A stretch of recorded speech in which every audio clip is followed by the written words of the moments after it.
Big up, big up, big up, big up, big up to everyone out there, all the Reds especially.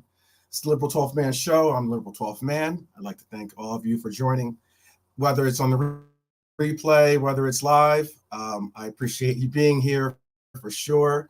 I definitely have a few things to go over today. Sorry about being a little bit late. I was actually kind of going over watching the game over. Obviously, I watched it early this morning, and then going through also some of the heated debate that I had to go through against a panel. And as always being more of the positive, or at least the more uplifting voice when it comes to Liverpool associated topics, I tend to be the one that definitely I understand tends to be the more on the side of, defense of our players and our coaches and everything else. But all the same, a little bit of a interesting discussion. Certainly got into some of a heated discussion, and on Quasi Bowl TV. So pick up the Quasi Bowl TV. If you haven't signed or subscribed to them or subscribed to his channel, be sure to check it out. But and then also got a little bit of a sneak peek, preview of the 12th Man Anfield Cup that I was talking about, the teams that we put together for the chat and for the panel. It's going to be a lot of fun to put it all together. We've been working on it. I've had the help and the fortunate help of Brian, helped me out with like some of the organization of formulating this kind of like idea that I started with, and whether it's Chris or JK or Brian, they've all, and even the chat, you guys have all helped really put this all together. It's going to be a lot of fun. You're going to enjoy it. I think you're really going to enjoy it. So big up to JK in the house. I see you. Cedric in the house. Cedric Lopez, appreciate you, brother. Redbird D9, big up. And Dustin, big up, Dustin, big up. I saw that about the Virgil van Dijk putting in the request for having the right manager take over this club. Is kind of, before we even get into it, kind of like, that would kind of segue into my discussion. I guess that's why it's like heavy on my mind. And I saw Dustin's comment before I went live today. It's kind of leads to the conversation I was having, maybe even in the reasons why I was somewhat being defensive, which I didn't think I was going to have to be, but being defensive of, the excellence or the performances or at least just the appreciation for our Kaiser. And some of the heated debate was over Salah, I didn't think I was going to have to take, I'm very critical. I could be sometimes a little bit overly critical of Salah because I have such high expectations of Salah, being he's a world-class player and he's one of our major and main superstars on this team. But, I was having to take on the defense of our superstar yesterday, and not our superstar coach, but our superstar player, Salah, which is very interesting. But it goes to what I'm trying to, what is some of the reasoning why I was saying what I was saying about, the discussions and attitudes that I was taking on. It's going to be very interesting, to say the least, about what and who stays with this team, despite the fact that we have a club to put together that we are all really, really highly anticipating what this team can become, what this team is going to eventually evolve into, what we can see as in results this year from this team. I think we've seen a lot of people that were naysayers, especially a lot of the haters, especially a lot of the scrolls/trolls, out there, especially that had no confidence, no real belief in this team at all. Now all of a sudden, like, kind of been quiet for a while. Now that the announcement's been made by Klopp, now all of a sudden you see more and more people starting to have confidence and chest to come to start to, talk about like, oh, we don't need Salah, I wanted to sell him last year, or he should already be gone, or oh, Klopp has never done anything, 1 out of 9, and all these different little things. I'm just like, wow, man, it doesn't take much to just push people over the edge. You can't. It's like I've said before. It's like one of those things when you're on a road trip with different groups of people. You're in a road trip. You're in the car, and you're just one of your one of the last song on the album or the CD or whatever is on, and it's one of your favorite songs. You just want to kind of hear it. You know that you're not going to be able to hear this music again for the rest of the car ride, so you're just like, let me just hear this one song. And someone's yeah.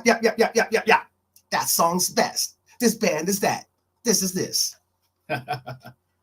Oh, yeah. Proper 12. Yeah, for sure. Representing Ireland. I got Ireland in my heart. Always Ireland in my heart, for sure. Hopefully I'll be going to Dublin, or I will be going to Dublin regardless. But I mean, like, hopefully when I do go to Dublin, I will be there to see LFC. Maybe, I'm definitely going to be drinking some Jameson. But I will be drinking certainly some proper 12. I think Conor McGregor is a Man U fan. I think he's a Man U fan, but it is what it is. It's all good. I think he's a Man U fan. I'm not certain. So don't quote me on that. But big up to Corvo, representing Newcastle. Big up. Good to see you here, brother. Let's see. What did JK have to say too? JK says, right now, I tell anyone connected to the club to say, we have things to win and we are concentrating on that, and leave any Klopp topics alone. Media will twist everything right now. Hey, I can't say it enough. But man, it's just so interesting. The conversations, you have to just put them as like intriguing, because like, at times, like I said on my little like quick, if anything, like, short, concise Klopp news reaction, it was just on some, hey, I really, really, really want to be able to just enjoy, and this is what I meant by the car ride, just enjoy this song. Like, why are you talking? Why are you bringing up all this BS during even the guy's not even gone yet, and we're still on some like, cool, thank you. So many people are like, thank you for your service, and then like kicking them, right? Just like kicking them. It's like, oh man, it's funny. It's really funny. I think it's Cam Neely song. He's an ice hockey player, ESPN commercial, and like Cam Neely's like, why don't you just kick my dog? Like, because there's like, sportscasters, pundits, they all say these like out of like left field, if not really controversial comments that are just like, why are you even what are we talking about? And the commentator's by the guy's house, and that's why he says, oh, who wants to just kick my dog, man? Like, you're just really like, what is it that you hate about me that you need to get off your chest? It's kind of funny. I'll have to try to find it for you guys. I know I'm kind of getting off topic here, kind of on a little bit of a tangent. I want to get back on case. I possibly will open up the phone lines at the end of the show, maybe for like 20 minutes or so, depending on how well I do on time. Because yesterday was a Sunday fun day, to say the least, for sure. I mean, yesterday I had an event on Saturday night. Then I got home very late, slept for a couple hours, woke up, slept for like, a couple hours, take a straight power nap, and then woke up for the game, watched the entire game, took another power nap, then like ended up jumping on Quasi's show, because I committed to going on the show. So I made, I try to always honor my commitments. And then I had the shades on yesterday, looking like Stevie Wonder is what I was being called, I guess, or something. Hey, Stevie Wonder's an amazing artist. I don't mind that. I know some people probably would, considering the panel's reactions yesterday, people probably would be putting down Stevie Wonder's music on that panel that was on yesterday. But anyway, big up to the panel though, all the same. I had fun. I enjoy having, definitely controversial conversations, and I like when we can all get our voices in, all get our comments in, and especially when we allow for each other to land our comments. So I know I was at times and like highly anxious to be able to get what I had to say out because I was going three. It was three versus one, yesterday. So hey, but it's all good. I was showing my kung fu skills. All right, guys, let's get into this. I know I got a few heads. I know that I'm going up against a lot of content creators out there that are live right now too, because I saw that before on the YouTube. But all the same, I really do appreciate the fact that the guys that are here, that are rocking with me, I really do appreciate that for sure. And if you don't think, I know you know that. I know you definitely know that. But it means something it means something to vocalize it. To me, that's what it really does mean something. We can all say whatever. We can all appreciate people. We can all think, that the thank you should be understood, but it's another thing when you say it. So I do appreciate each and every one of you guys and ladies out there, especially. All right, but let's I wanted to get into some of these the ratings. I know that's one of the fun parts of the show. So I think it's going to be a good time. So let's get into this ratings. It'd be fun. I thought it was a very entertaining game yesterday. Despite the fact that they did cost me money because I think we all had our ratings we all have we all gave our score predictions and our score predictions, and Gomez, you got to score my goal, brother, so I can if Gomez scores my goal for us, and I get it on the parlays that I sometimes make with him in it, I'll be broadcasting from it's nice and warm here in Arizona at the moment, but I'll be broadcasting from the beaches for sure. You'll see a nice little beach with me when I broadcast live next time when Gomez scores. But fun game yesterday. They did me justice by hitting the high fives, which is what I called. Unfortunately, they allowed in 2 goals, but the one goal was, and the other goal was a great goal by Norwich. So let's have some fun here, guys. I know there's only a few heads. If you guys are listening at work, I know that sometimes or driving the car, listening, that's okay. I understand. Don't try to force yourself to put in a rating or anything like that. But if you have the ability or opportunity to do so, please participate in the ratings. Notice that that on this channel your voices are heard. Okay, at least if you're an early member of the Mighty Red Army here, I will definitely make sure that your voices are heard. Okay, always and forever. So so yeah, let's just jump right into this. Let's start with our keeper, Allison. How are you guys thinking about Allison? Oh man, big up Psychedelic Shaolin. See what I mean? That's what I'm talking about. Definitely good people like that. Psychedelic Shaolin is one of those guys. So is Realism Jared. Oh, guys, definitely big up to you guys.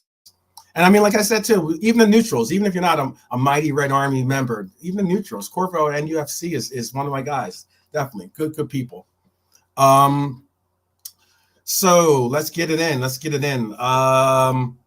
Allison, how are we feeling about Allison yesterday, man? I thought Allison played a good game, had his moments and everything else. Big up Philip. Definitely good to see you. And Stefano, definitely good to see you.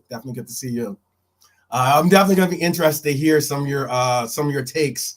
I know that we're only dealing with the chat, but I definitely was definitely interested to hear some of your takes on some of the points I'm going to bring up later on. But yeah, the future is so. How about this? Yesterday, the future is so bright. I have to wear shades. I definitely have to wear shades.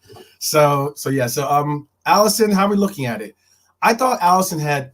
To be honest, I thought Allison did not perform that great yesterday. I did say he performed okay, but he had 3 saves. One save from inside the box. I'm trying to think how many. He had 24 touches. Very accurate with his passing, 12 out of 13. But 1 out of 2 of his long balls. What else was there? I needed to tell you about him.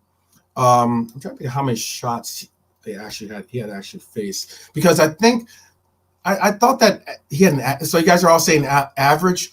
I would have even gone like a low average. Like I can't put him in between, but I would have said either low average or either below average, like a high below average. I know that's kind of harsh, but I just thought that I could have handled the 5-1. I know that the first goal was kind of like a fluky goal, goes off the back of someone.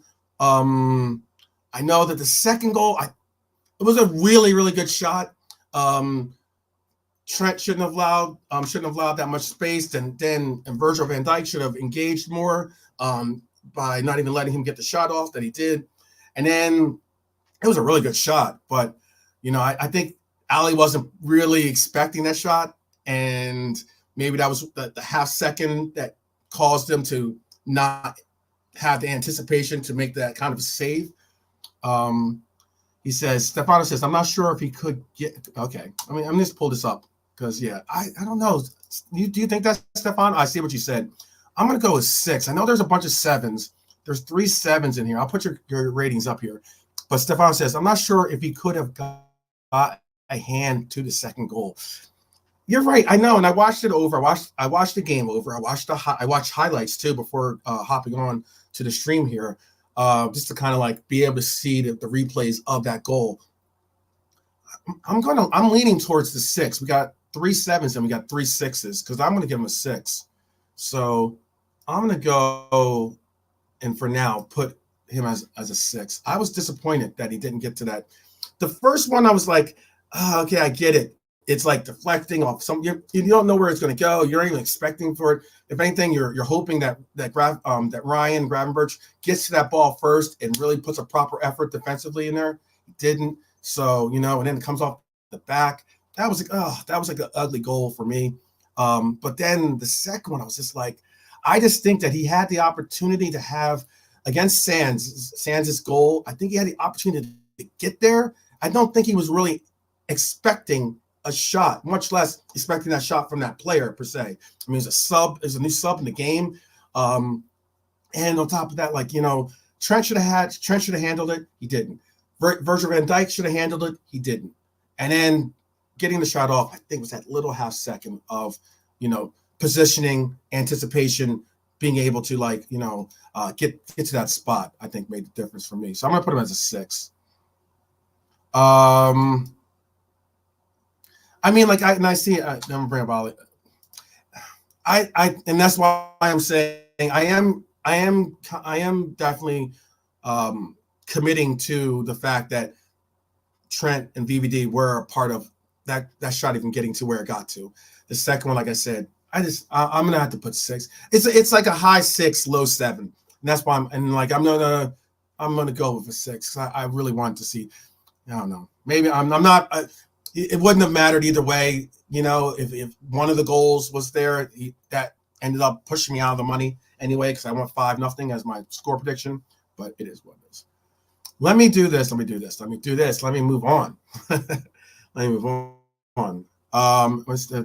He says, Stefano says, second one reminded me of a goal Onana would concede.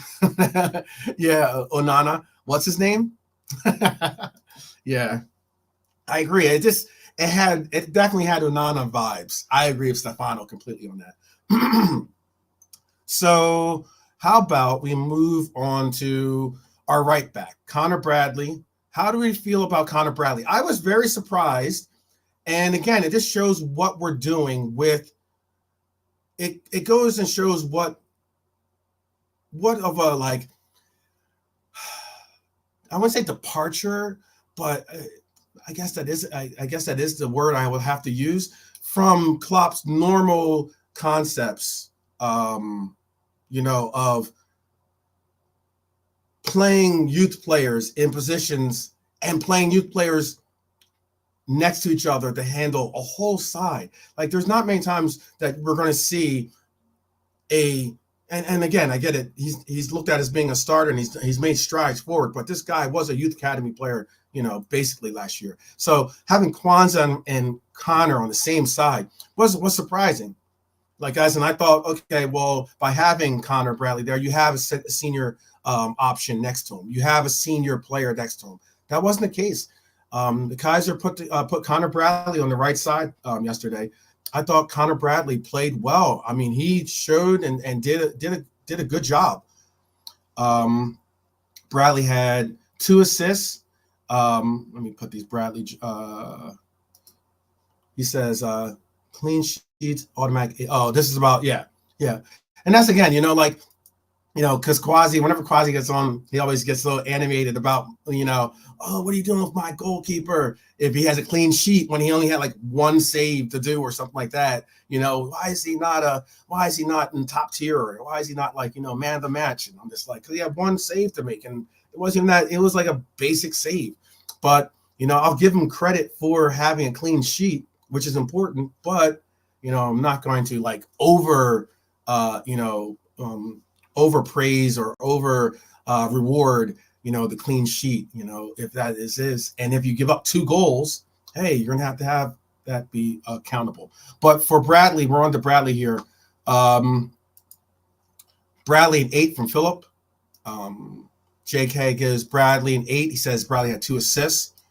Saifda Shelan says Bradley a 9. The potential is there. Wow, that's high praise. That's cool. It's a great goal. No one stops that. Don't mean keeper was poor. Oh, you're still talking about Allison. I got you. I love Liverpool. I understand what you're saying. Verify is saying Young Bradders 9.5. Man of the match. Very, very impressive. That's his vote for man of the match. I'm gonna star that for you, Red for Life, so I remember who your man of the match is. 2 amazing assists and almost got a 3rd, but Gackers wasn't able to finish that one. I know. I'm gonna have to definitely measure sometimes the praise or things that I say sometimes, because sometimes these guys step up and honor what I have to say, and other times they fall a little flat. But it is what it is. All right, so I am going to do this. I'm gonna go with. Anybody else have a ratings? See, now I'm confused. I'm confused. I love Liverpool. You gave Bradley a below average. He says only had. Oh no. I'm sure this is tongue in cheek. I'm sure this has got to be. You're playing with me. I got you. I got you. I think I'm gonna take it as you're joking, because he says Bradley is 6, only had 2 assists and didn't score. Not good enough. Not good enough. Yeah, I know. I got you. You almost had me there for a little bit. Almost had me.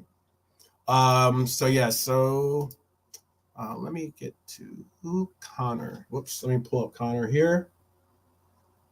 I have a bunch of these windows open, and I should not have a bunch of windows open. Sorry about that, guys. So Connor Bradley. I'm going with. I thought Connor had a great game. Did we say 8 or 9? Is that what we're going with? I saw a bunch of 8s, I think. Psychedelic Shaolin was the only one who gave him a 9. That's the only outlier rating. I thought Connor had a really good game. I thought he had a top tier performance type game, considering. But okay, we can go with 8. I would have. He's a high 8, if not 9. I kind of am in the same camp as Red for Life. I thought he had a really. I'm not giving away my man of the match yet. I don't know if he is man of the match. I think he's definitely he's a possible candidate, I believe, for man of the match. He should be, at least. But I can have him as an 8. We can bump him later on if necessary. Then. All right. So let's go on to who we bring up next. Let's go on to Ibu. Let's go on to Ibu.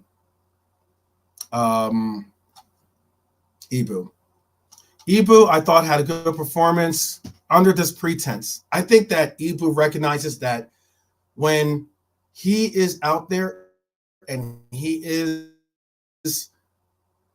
in that back line, he takes on the role of Virgil van Dijk's captain presence or leadership presence on that back line. He was dominant in the air. I don't even think he didn't give Norwich's Ashley Barnes, who's like obviously a grizzled veteran and understanding of all the tricks of the trade. He didn't give him much to work with. And I think he was I think he was subbed out after an hour. I want to say, right? He got subbed out. I think not because of health or injury, but he got subbed out because I think we're keeping this rotation properly properly acclimated into this team so that we can have these next couple of games. They're going to be some big games for us, people. Some very big games for us. For our match against Chelsea and against Arsenal, home and away. How are we feeling about Ibu? I thought Ibu was a 7. I thought he was average. I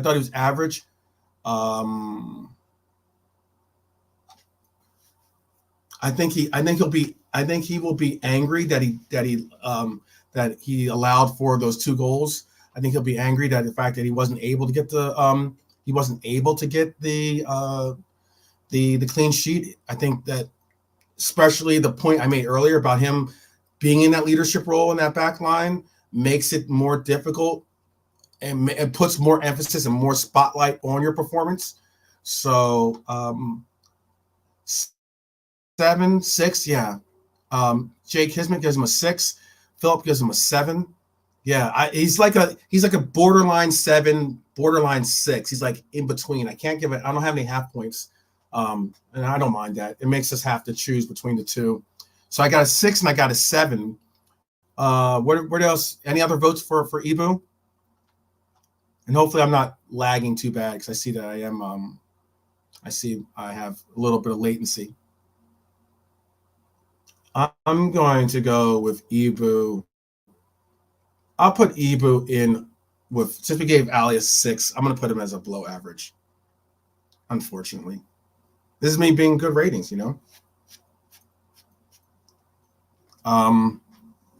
So hard to see the black on black. I think you can kind of see it, right? Let's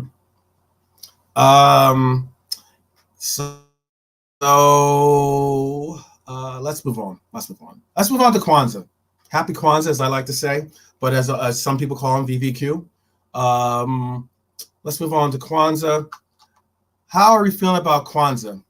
Kwanzaa was pretty much didn't have to really go through or handle that much in the game. Out of the back 3, or back 3, out of the back 4, or at least out of the judging between the two of the pair, I would have rated Kwanzaa over Konate. I think that other than letting in 2 goals, which is what he did, we're getting 6 for Kwanzaa. I'll tell you some ratings or some stats for Kwanzaa too, because I don't know if Kwanzaa had a 6. I think he had an average game. I wouldn't have gone 6. I only would have said a 7 I'm going to say a 7 since I'm. If you guys, this is your time, your opportunity. If you want to get your ratings in, get them in. I understand if you can't, if you're working or driving or or maybe you're engaged in something that you can't really do, you're just listening along. Cool, but if you can, definitely get them in because when I do put it up, I'm going to keep it up there, most likely. I would have said 7.5 from Philip. Okay, that makes it much more easier to do. Let me find Kwanzaa though.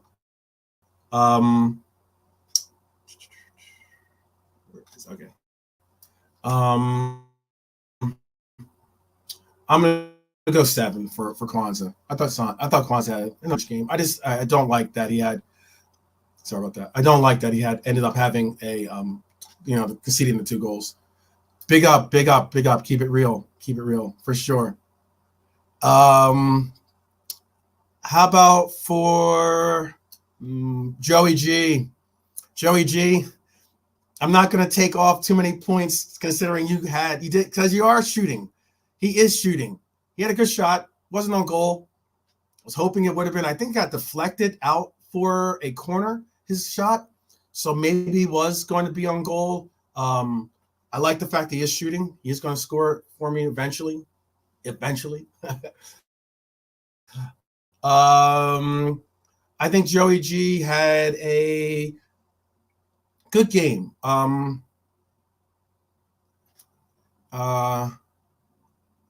This is probably yeah.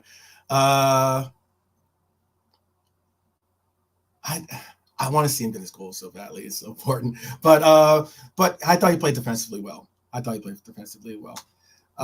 Sorry, I was reading some of the comments here. Philip Bidwell has him as an 8. Okay. Jay Kismet has him as a 7. Keep It Real has him as a 7. I'm leaning as like a low 8, high 7.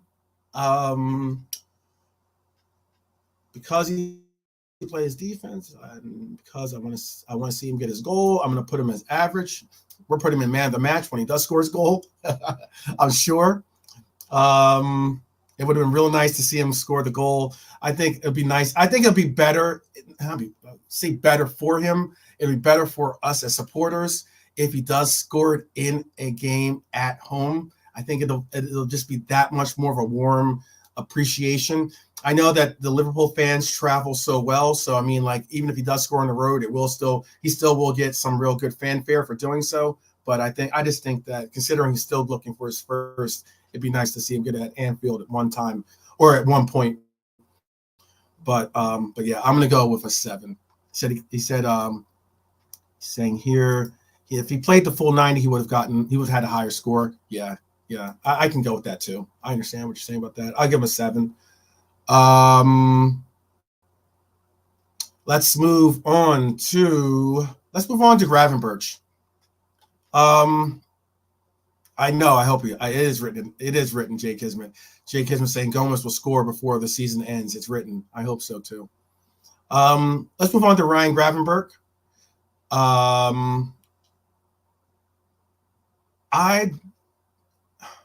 I thought that Gravenberch was good. I was disappointed that Gravenberch didn't do better in that set piece.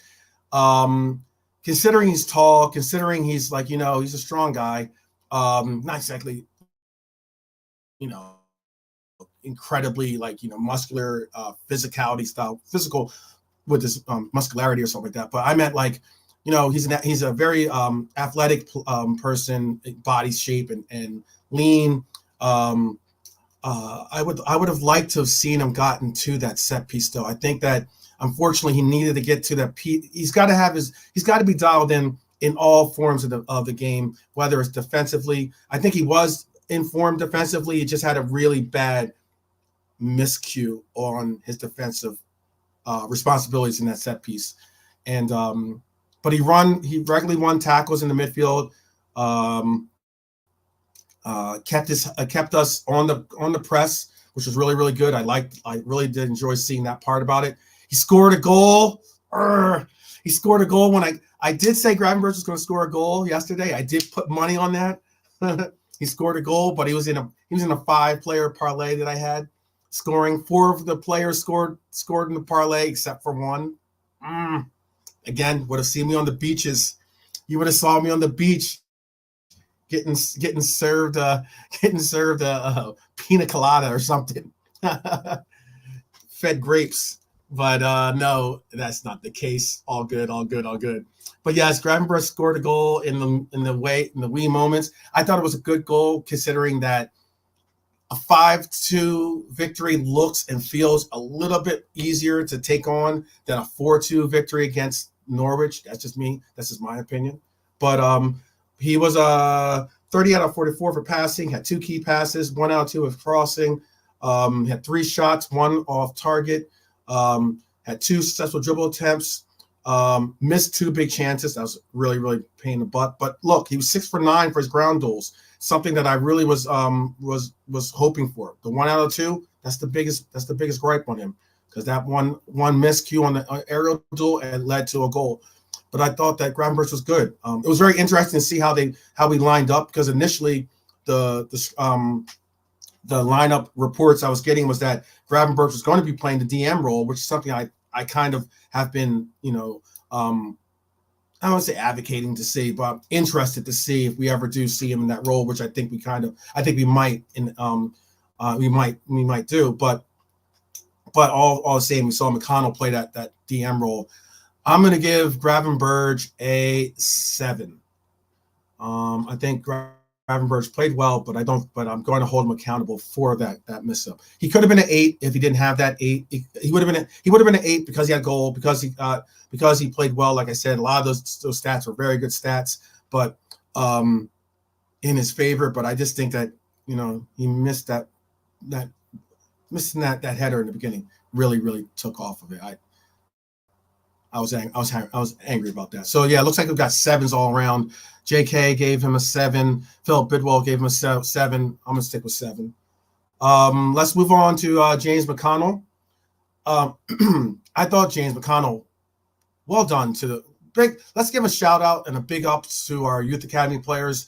The kids are really stepping it up and making a real honest effort in contributing and that next man up mentality that I spoke of earlier.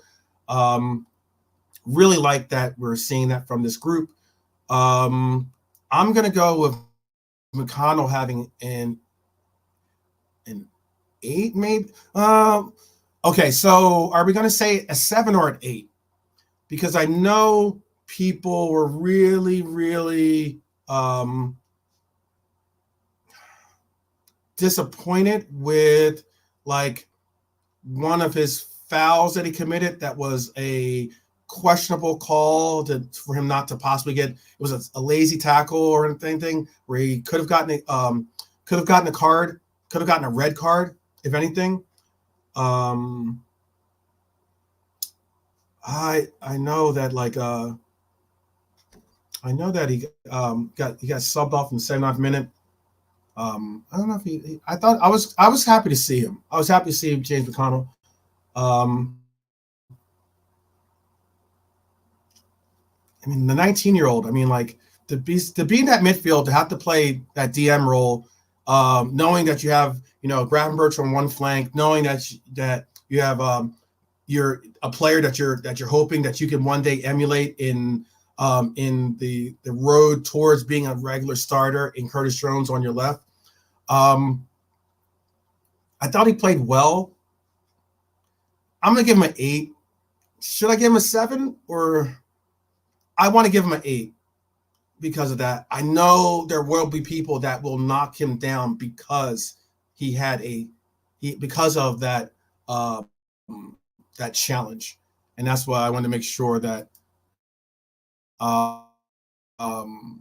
we at least that I am acknowledging that challenge was a bad challenge, and that he should have certainly done a little bit better with that than we saw him do. So let me make sure I have. Yeah. So we gave Connor an 8. We're gonna give James McConnell. It's between 7 or World of Football. Big up, my brother. Big up. If you haven't subscribed to World of Football, please do. World of Football is doing stuff with Coppish. He's doing stuff with like Thrifty. He's doing stuff with he's done something with myself, with Bayesian Barnes from Bayesian Reds TV.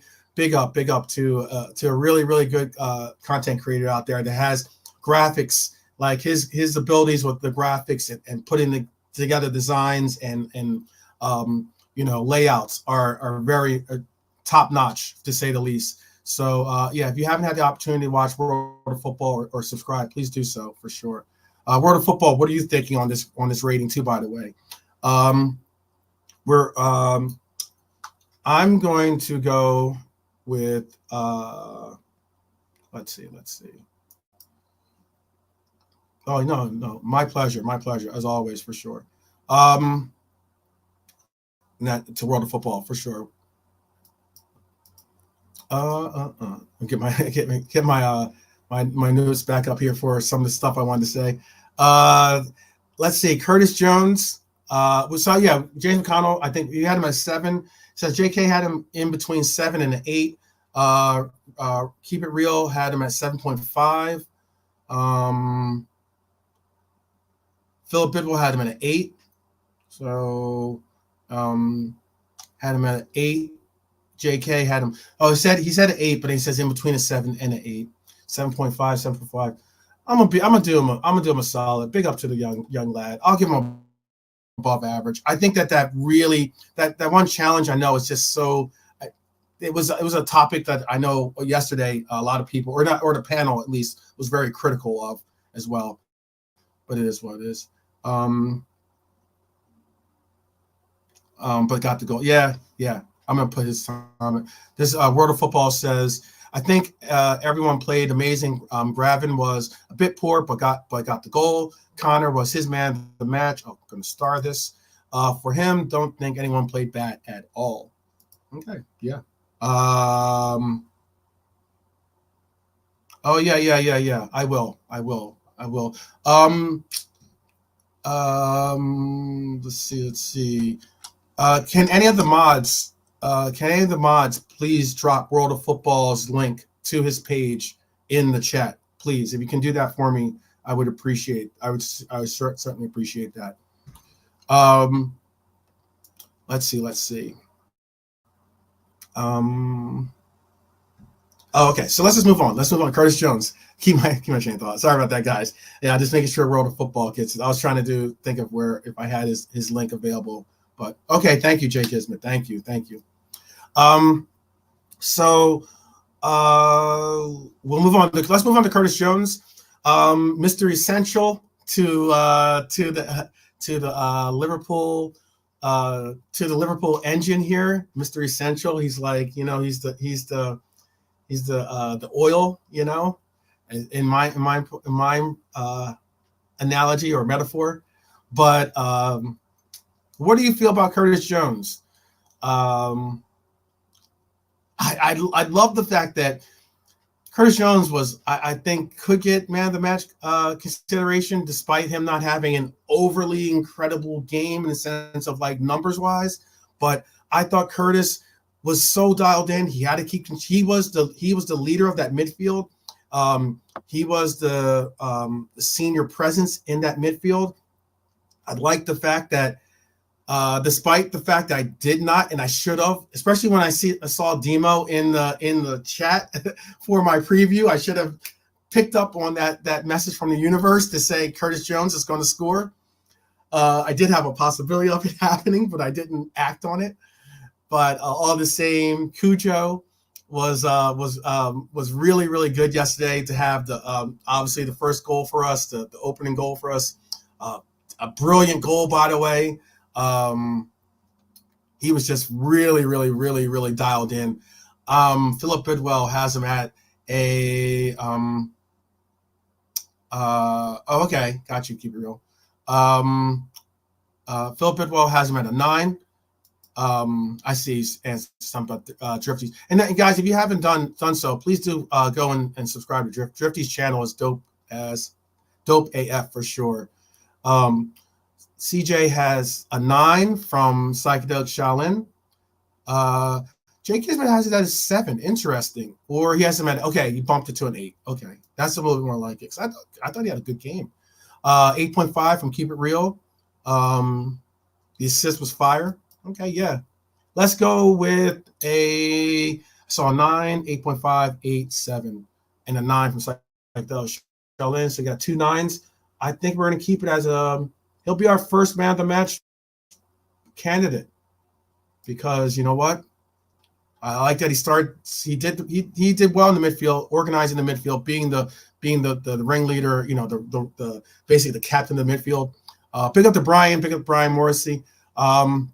Again, I spoke about how that Brian's going to be helping me out with the channel, or he has been helping out with the channel, going to help me out with the channel going forward too. And also, I really am appreciative of the fact because Brian has certainly a lot of a plethora of ideas, but also has a plethora of experience and knowledge of the game, the history of the game, and everything else. So it's going to be a really cool contribute to everything that we present here, and he's been helping me massively, like I said, with the 12th Man Anfield Cup. So the inaugural 12th Man Anfield Cup. So it's gonna be pretty cool to see when we get it all done. And I'm gonna give you the sneak peek at the end of this. Doing good on time. Also, Phil Bidwell. So cool. Also, either Brian or JK, can you guys put in Drifty's channel? Or I know that I don't think Brian. I don't know if Brian has seen Drifty's channel, but but hopefully JK has, or hopefully you guys can find it. Yeah. But yeah. I don't have him as that. But all right. So so I got Curtis Jones as a top tier performance, and I thought that Curtis Jones gets a man of the match candidate spot. Let's move on to Cody Hackbo. How are you guys feeling about Cody? Agent Cody? Give you a salute. I was a little disappointed after having given him props, saying how I thought Cody is one of the more accurate, if not deadly finishers on our team, and being able to find to possibly even have the ability to get a little bit even more velocity and power behind his shots than even Diego can, making him a strong second, if not third, in the list of players that have finishing ability on this team in our front line.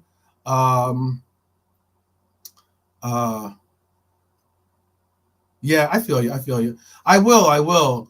I feel you. World of Football is a good person though, and even though he hasn't been on the channel, he will be on the channel. So I don't mind sharing that. And Drifty's my boy. You know, sometimes too, and I guess that's just my personality and also my take. This is like I got into it with my one of my longtime boyhood friends, of growing up, has moved to my town and city. We were out hanging out yesterday watching American football games, and then we started talking about a little bit of business too. And we were talking about how I've made appearances on other people's channels. I give shout outs to other players or in the game, in the sense of I give shout outs to other channels that sometimes aren't exactly flattering of me or my approach towards or angles towards the game.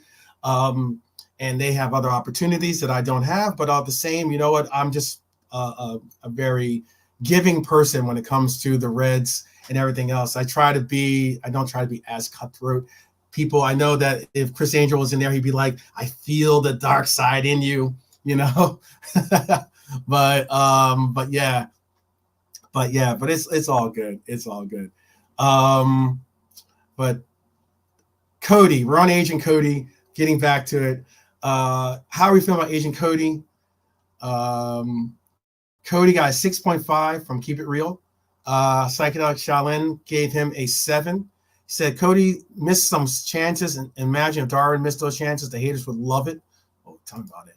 Tell me about it. They wouldn't stop talking about it. Brian, I got your vote.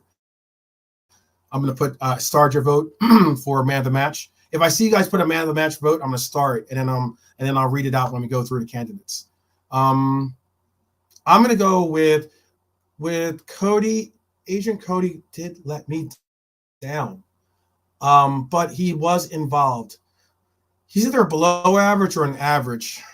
I'm gonna go. Philip gave him a 6. What are the ratings? 7 from JK, 6.5 from Keep It Real, 6 from Philip. I'm gonna go below average. We've been rating pretty. We've been really, really very. Despite having a 5-2 victory, we're definitely being showing no leeway. If anything, we're definitely going to be very critical of our ratings today. And that's cool. I mean, even in a 5-2 victory, we can hold these players accountable. I'll give Agent Cody, a 6, despite my praise of him yesterday. I'm holding him accountable. because yeah, Cody has some chances, man. Cody has some big chances that he missed, and I was disappointed in that. 3 shots off target, 1 was blocked. Yeah, he's just got to do better than that. But I did like seeing him on the left wing. I did like seeing him not get pushed as being some midfielder. I did like the fact that, you know what, let's emphasize Cody recognizing the fact that if he's going to play left wing and he's not going to be in the center and he doesn't want to be stuck in the midfield, you're going to have to track back. You're going to have to do your defensive measures or defensive work. You're going to have to really get involved, and you're going to get opportunities. And when you get these opportunities, you're going to have to make the most of them. And he did not yesterday. So I'm giving him a 6. Let's move on to Diego. Diego, I thought, Diego's Diego, man. It's so amazing the 180 that a lot of people have taken Diego, the 180 of praise, the 180 of like, oh, I've always known that Diego was that guy. Yeah, okay. Yeah. Keep talking, right? That's what Jurgen's saying. Yeah, okay. But there are those of us that have always have, despite his scoring, his little scoring drought, despite his little scoring drought, we know what we saw. History is what it was. It wasn't some, fluke that he had, some purple patch that he had or something like that from before. He's had to battle through some injuries. He's made a good return. Let's say that he doesn't get them going forward. But Diego, I thought Diego had a very, very good game yesterday. I see the 8s, 8.5, 9, 8. Okay, so let me go through them because I want to get you guys' votes in here. So Brian gave him Diego a 9. 8.5 from Philip. JK gave him a 8. Keep It Real gave him an 8.5. Psychedelic Shaolin gave him a 9. This young man,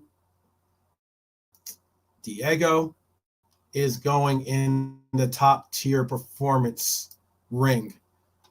Nilante. Definitely. Big up Nilante. And I know Copper's is going to be going on in 30 minutes. So I'm only going to do a 90 today. So let's hopefully, and I'll try to get a 90 so we can have maybe a quick session. Hopefully I can get a quick session where I do a quick call and you guys can voice some opinions. But I'm not going over a 90 today. If I even make a full 90. Yes, Diego, top tier performance. But getting that third goal was big, and he was a constant threat the entire game. What are we thinking about Redbird's number 9, my number 9, your number 9, our number 9? Now I'm including Jurgen in there, our number 9. Some of our number 9, I should say, too, because I know some of us don't have that out there. Okay, Brian, I will for sure. Let me copy. What are we feeling about Darwin? Darwin. I thought Darwin had a good game yesterday. I thought, say what you want, but I mean, Darwin had a shot on target, 1 shot off target, 1 shot block, 1 hit. He got all the checks done. 1 hit the woodwork. He obviously had a goal. Let's see. He had 19 touches, 13 out of 15 for his passing, 2 out of 3 with his long balls. He only lost the ball 3 times. Didn't have to really. He was probably play a little bit more of a poacher role, which is basically what I would love to see him as being like a little bit of as a poacher. I understand. I don't mind him committing himself to the increasing the intensity of his press game. I don't mind at all because it helps the team in general. But I really like the fact that when this young man, I think we're seeing a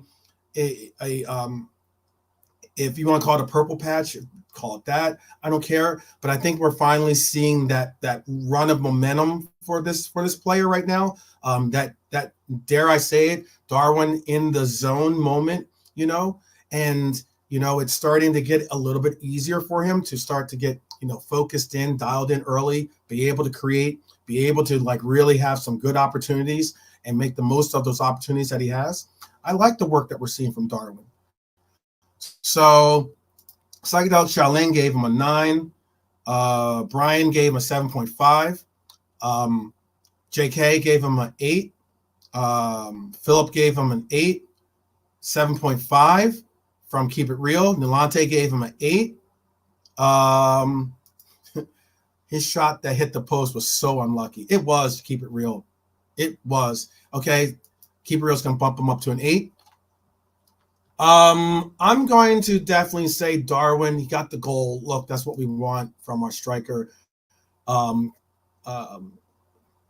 was going to give him a high 8, if not a low 9, because he's my number 9, and because I'm definitely, I said I've been rating critical, but I'm also gonna show love, show the love there for Darwin.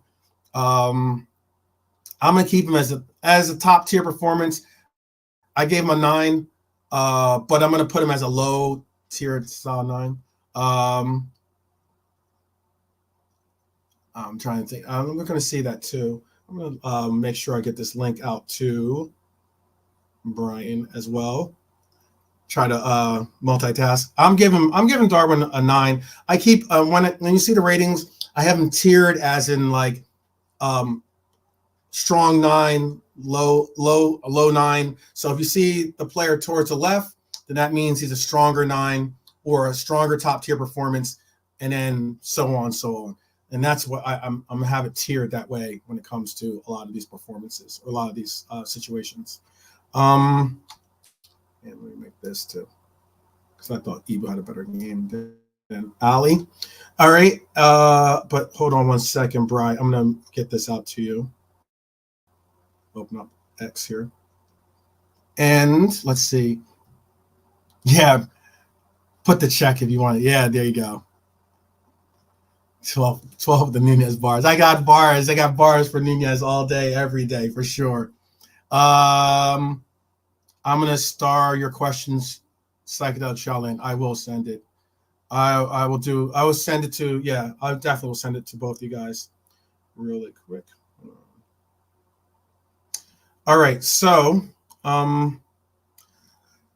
let's go into these subs, you guys. Let's get through these subs because the subs are we got 1, 2, 3. I think I got 5 subs in yesterday, all with different types of performances, and I think definitely all with different types of appreciations. Let me see. I thought JK. I think you did. Oh yeah, right here.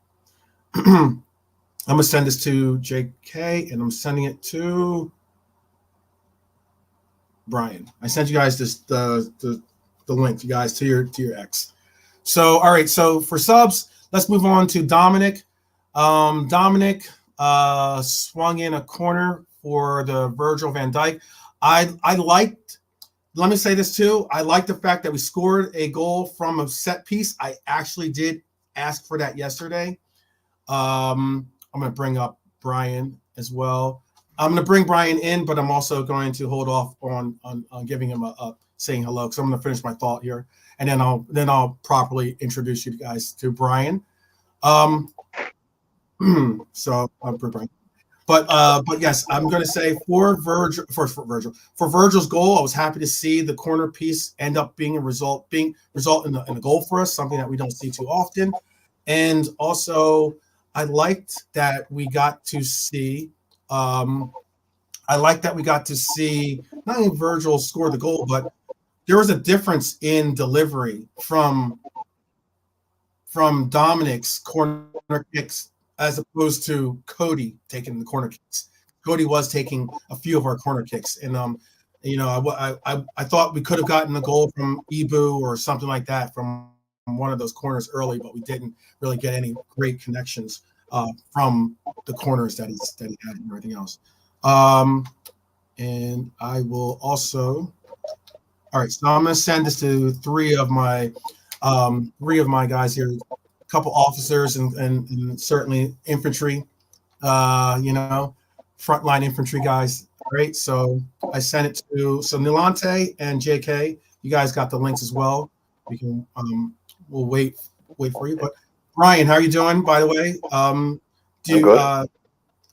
do you share what I have to say about the corners? Were you happy to see us score from a corner finally? Because it's been a while since we've done so. Yeah, it was excellent, and this ties into something that, like, I know you like a little theory. Yeah. I have a theory that I just it popped into my head, so it's not like the world's best worked out one, but I've always said Virgil should score more from corners because he has all the ability in the world. And I was thinking, you know the way these things pop into your head. He used to be a striker at Groningen, like a lot of these young kids are. They grow up as strikers because they're quality. And I think he tries to be too precise. When you see him try to score from corners, he tries to be way too precise. And we see him score yesterday. Someone like Alan Shearer would have been proud of a header like that. Anybody that scored would have been proud of a header like that. So I think these centre halves that score a lot more goals is because they just go up and they throw themselves at the ball. It hits them on the back of the head, it hits them on the shoulder, it hits them on the arm, and they go in. The amount of these times it looks like they flicked one in and it just hit them. I think Virgil just tries to be way too precise with his finishes. If he just went up old-fashioned centre-half style and just threw himself at the ball, he'd get loads of lucky deflections and nicks and he'd score 2 or 3 more in a season. Okay. I think if you just look at the way he always tries to hit the perfect header and he aims it too close to the goalkeeper because he doesn't have the striker ability to put it in the corner, but he always gets him on target. And I think if he just did that random football thing where he was just a bit more Michael Dawes style, where you just throw yourself at the ball and it comes off the back of your head, and I just think that's something that Virgil does. So that's why we don't score enough from corners because, and it is a thing, we don't for the quality that we have. For the quality, I don't know what anything else. Yeah. So.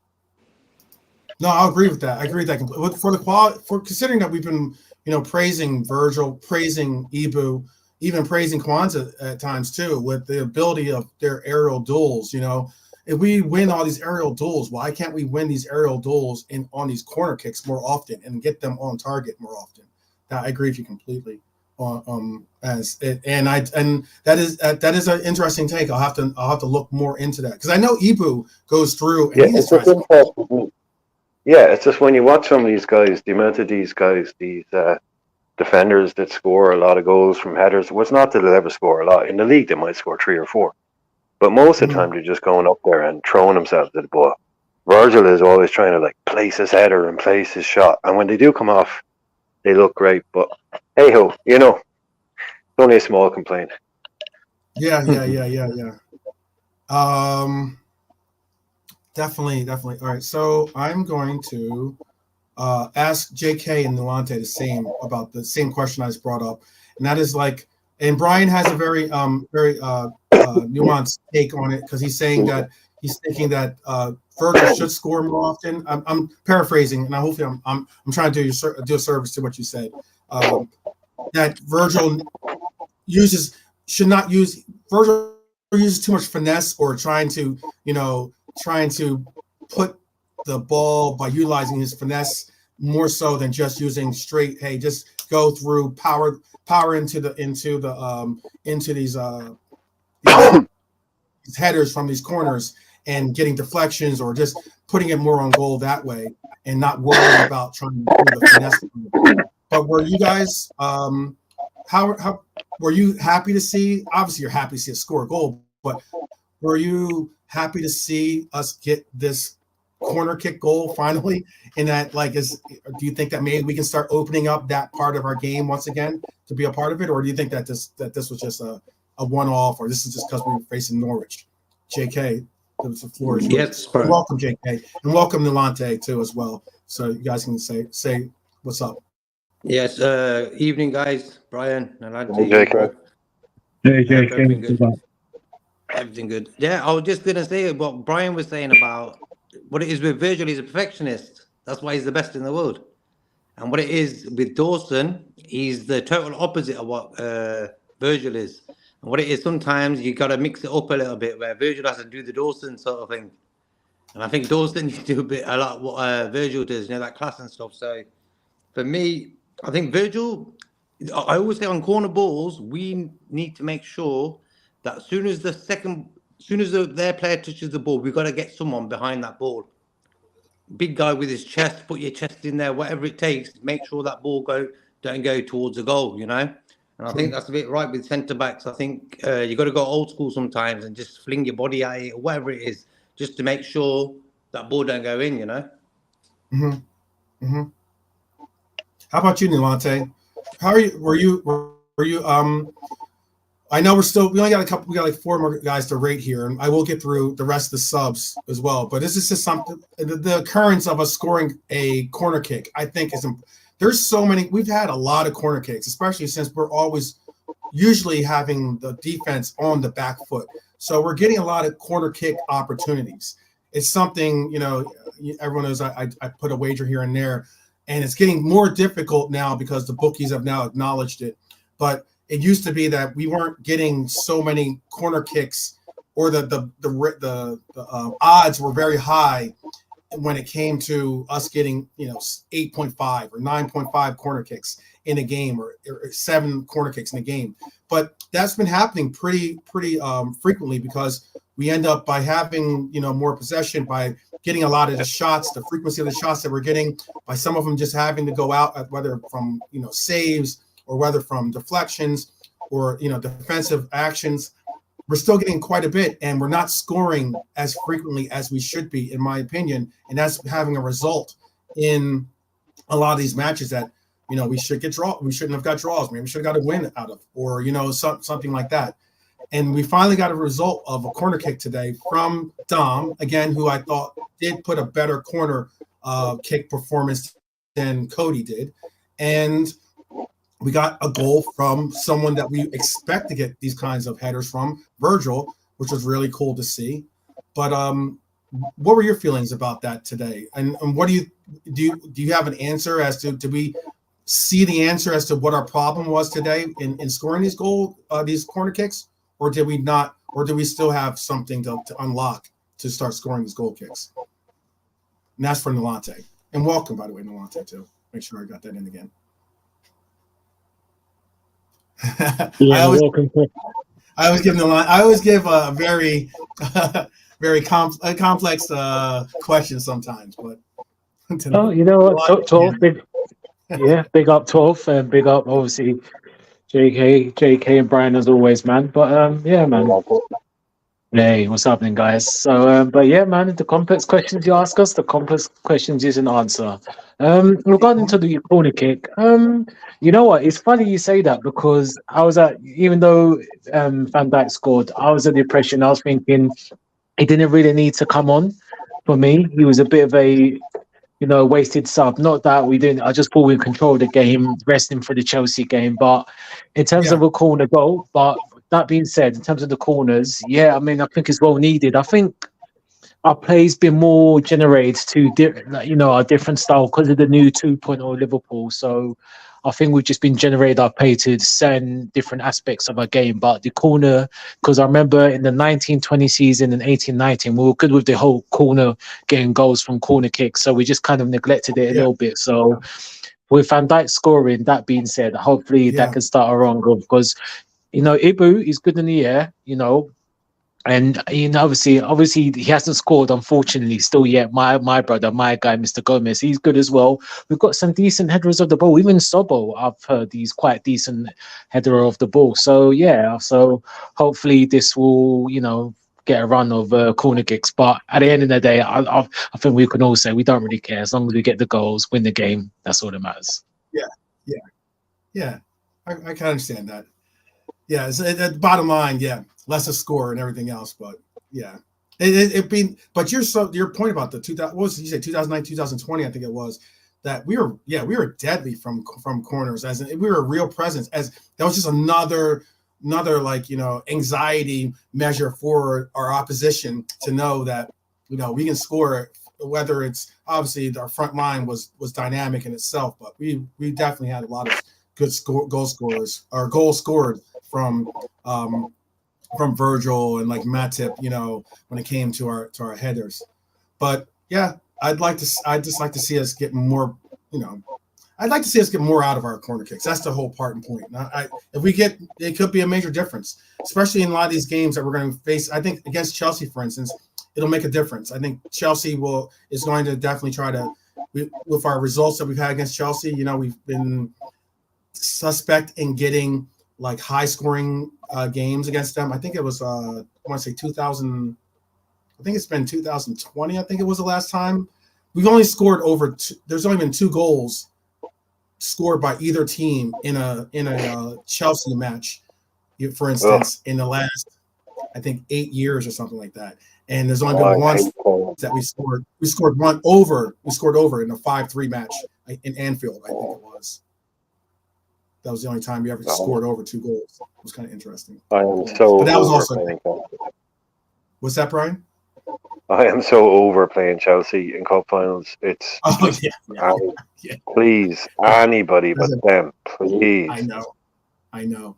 I was saying, I brought this up too. I said, like, I think that Chelsea matchups are not exciting matchups. Like, I know that, again, I guess playing Tuchel, that's always the case because Tuchel's so defensive minded, I think, or but I just don't really, in entertainment purposes alone. I'm not saying in this essence of, they're not 2 good teams, or these aren't 2 good teams to be able to face off against each other. For some reason, it doesn't really bring that much of that entertainment cycle of seeing goals and seeing great goals and everything else. But I don't know, it is what it is. You guys, what were your ratings? Real quick, you guys can get your ratings and vocalize them. For Dom, what were you guys' ratings for them? For Dom? 7. 7. 7 for you, Brian. What was your rating for you can say that the word average, above average, or you can give the number, whichever you like. Okay. Oh, I'm sorry. Average. I got you, Brian. My fault. But JK? Yeah, I think Sabotson, I looked at all the subs, he looked the freshest. He got into the game straight away. I like that. That's a good point. So for me, that's a good point. I'll give him a straight 7. He got an assist as well, so it was good just to see them guys getting back. Even Robertson, he had nothing to do, but it was just good to see them. Minutes was actually, I see. You can vocalize your number, but I see your score. Do you stick with the score, Nolante? Yeah, I agree with Brian, to be honest. Yeah, 7, suppose, came on, had a few good touches, got an assist. So, it's a good preparation for him. So, yes, that's a 7. 7? I'm gonna be really interested to see what you guys say. What your expectations are for Dom to get an 8 or a 9 type performance. Considering I know the run that he's had, I'm not making judgment on your scores. No, it's just the fact that he's off the bench. Is this what he get 20, 25 minutes? Yeah, it's just purely just as a sub. It's purely just because he was a sub, really. But I suppose as a sub, it was a slightly above average performance. So you could say 7.5, 8. But I just tend to give subs 7 unless they do something crazy. But I see the point you're making. Even as a substitute, he did have an impact. So he had an pretty much immediate impact. Looked fresh, as JK said. I really did. Wasn't like he was searching for. Yeah, sorry. No, if you said I'd give him I wouldn't fight about it. Anybody? Yeah, I'd give him. I gave him a 7.5 because. I get where you're at. Like, how much more does a sub need to do to get an above average performance? So I think I've talked myself into it. I'll give him an 8. Okay, give me 8. I would have given him above average. I give him above average. Yeah. You talked me into it too, Brian. I talked myself into it. I talked myself talking you into it and talking myself into giving That's a dangerous loop. Very good, very good. I like this. I like the circular thinking. So let's see. How about so I know you guys were surprised, at least you guys were surprised on seeing Virgil get some playing time in yesterday, or do you think unnecessary? You think it was unnecessary to get him to have him play? Brian, I'll allow you to voice. I was kind of laughing. I was thinking this is just rude. Like Thomas Wagner or Wagner is sitting there, David Wagner sitting there on the bench. He's getting beaten at Anfield, and then he turns to his right and he sees Robertson, Van Dijk, and Szoboszlai. That is just rude. Like, I mean, you can bring on Robbo for minutes, and it's like, what are you bringing Virgil on for? Come on, man. It's like, yeah, I just thought, okay, look, if Virgil needs a bit of rhythm in his legs, fine, cool, bring him on. But yeah, I didn't expect him to come on because maybe someone had a little twinge that we didn't know about or something. But it was just, the one guy, he didn't need minutes. He's not coming back. So I just thought it's Norwich at home. He's getting the day off. But yeah, David Wagner is the turn to try. Oh, thanks, Jurgen. Thanks. You know, it's like bringing on two of our best players out of the last 8 years, Robertson and Van Dijk, and then Szoboszlai in a cup game at home against Norwich. Rude. I got you. So what were you giving him as a rating? Oh, for him, you got to give him a 8 because we scored a goal, as we've been talking about. Got to give him something up into the old upper tiers there. I already gave away my pick. I gave him an 8 as well, despite I was disappointed the fact that he was a little bit too lax. I don't think he thought that shot was going to be made. You know, I think he gave too much benefit or, benefit of doubt. No, you think to that. If you can beat it from there. If they beat you from there, fair play. That's what I look at that. Yeah. I mean, he could have been tighter. He could have and Trent could have been tighter against him too. But Virgil's face. And I know that people out there said that Ali. I think it was Stefano said that he doesn't think that he could have gotten a hand to it. I think everyone was just a half second off. And sometimes when you let your guard down a little bit, or you're just kind of like you let your guard down just a little bit, and then all of a sudden you see that you have to respond. You have to have that response. Sometimes that takes away that little half second that you need to actually make the play or make the actual save. I think that happened to all three of these players. But how about you, JK? What did you rate VVD? I was just going to say in the chat. I put it in the chat too. Please tell me your VVD ratings as well, guys, in the chat. I know you guys are going back and forth on the Klopp replacement. Well, I have it started. I'll talk about it later, but please go ahead. What would you guys think about as Virgil van Dijk, JK? I'll give him a 7 because he's got a goal. And I think what it is with Virgil, he's very good at jockeying a player and making him decide, telling the player where to shoot. And I think yesterday he was just a bit too late on his, like he was waiting for the guy to make a move, and then all of a sudden the guy just shot, and everyone was surprised. You know what I mean? So, but Virgil's a master at that. He's so good at just jockeying the player, taking him the way he wants him to go. So but I'm going to give him a 7 because of the goal. It was that header was just like he needs to do that a bit more. What Brian was saying earlier, he needs to do that more. Just get his head on the balls. How about you, Nalante? What were you giving VVD? I see Trapped Hansi Flicks rating 7 or 8. Go ahead. Similar. Similar to Brian, JK. I'll give him a 7. Bullet. I mean, that was a VVD header, which he ain't done for a while. It was a bullet header, which again, coming on. But obviously, when Norwich scored the second, or was it the first? No, I'm sure it was the second or the first. He was a build up. He was a bit lackadaisical. He was a little bit lazy in terms of his defending, but I guess he came on. We were in cruise control, but solid 7 really. Solid 7. Okay. Do we have any votes? Oh, we got 7 and 8 from Trapped Hansi Flick. I'm a solid 7, solid 8, or in between. I'm going to be partial. I gave him the 8 just to get it over. He came in. I was surprised too to see him play. I didn't expect to see him play. The fact that he came in, got that goal. You got to give him credit. I mean, whenever a defensive player gets a goal, that's a very big positive. That's something you don't normally expect. So I give him an 8. All right, then how about for someone that we've been or at least some of us have been very high on anticipation on being able to see play, and that is Andy Robertson. Makes his return from shoulder injury. Definitely got a hero's welcome, and it was good to see the Anfield crowd.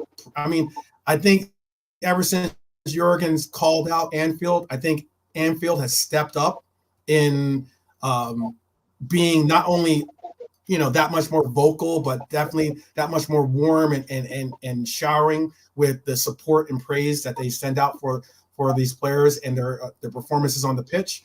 But it was good to see him get a really like great reception. It was really, really good to see. You can see there's a little bit of rust. Obviously it's something that we want to definitely see him shake off. That's why we got to see him get his appearances in these games, because it's one thing to play on the practice pitch, another thing to play in the game. So how were you guys thinking about Robbo? Brian, what was your rating for Robbo? Average. Came on, did his bits. It was most important. I thought he was, of all the people who were injured and potentially coming back, I thought he was a guy that would get the start because he's most in need of minutes. So it was, if he didn't start, he was always going to get half an hour, and that's what he got. That was the most important thing. Which he did. He got subbed in at the 55th minute for Gomez. So he didn't do anything. Yeah, I can't say he was above average, so put him in there. Yeah, he got a solid 35 plus whatever extra time. So he got his 35 minutes plus extra time, which is cool to see. I mean, like I was in the same boat as you, was thinking, give him the start, allow for him to get settled in the game, get a good solid 60 out of him, and then sub him off at the 55th, 60th minute. Yeah. JK, what were your feelings about Robbo? I was just happy to see the guy, man. After 4 months, I think he got happy that the crowd were really boisterous to see, and he got happy with that. I'm just happy that we've got another left back option now. So all in all, I'll give him a 6. Actually, you know what? I'll give him a 10 for coming back after 4 months. Okay. How about Milante? How about yourself? What were your ratings on Robbo?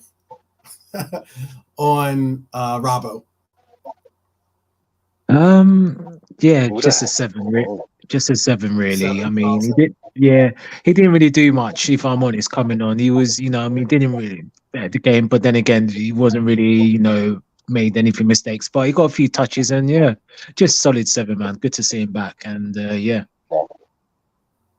Okay. All right, so we'll stick Andy. Welcome back, Andy, by the way, from all of us. Or a good number of us. I gotta say a good number of us, because sometimes there are some wolves in Reds clothing. So that had Simicast being better than Robbo, had Robbo being out again, being transferred or let go or moved on from. All right. Anyways, good to see you back. I'm speaking for myself. Good to see you back, and I think I'm speaking for the panel and a good number of the people in the chat. Good to see you. Great timing. If you're going to get timing. If you're going to get a player back, you get him back for what? You get him back for the running. That's what you get him back for. The Bosley, Trent, these boys all come back for what? Chelsea, Arsenal. Yes, bring it on. Yeah, exactly. Brian, no one wants to see injury, obviously, but Hi Lord, Matthias, good to see you. Hi, Laura Matthias. I see him in other chats as well. I'll see transfer chats and stuff like that. So big up to Hyler. I appreciate you showing up and showing some love for sure. Hyler's got some really good takes, really, and he's well searched and researched in his information that he brings up.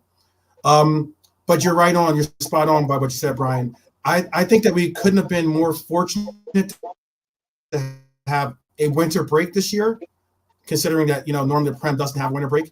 The way that we had it, at least, and you're right, to be able to have the injuries kind of fall in line with the ability to rest them over that winter break, and then to have these games, these kind of leading games into very, very crucial games for the league is huge. I agree with you completely on that. So then how about then for another man that we had returning from injury, Trent Alexander-Arnold. Obviously, another player that we're gonna have to get up and fit for these next two matches, especially. What were you thinking about Trent's performance? What were you thinking about Trent's performance, Brian? Sorry, I keep seeing the chat talking.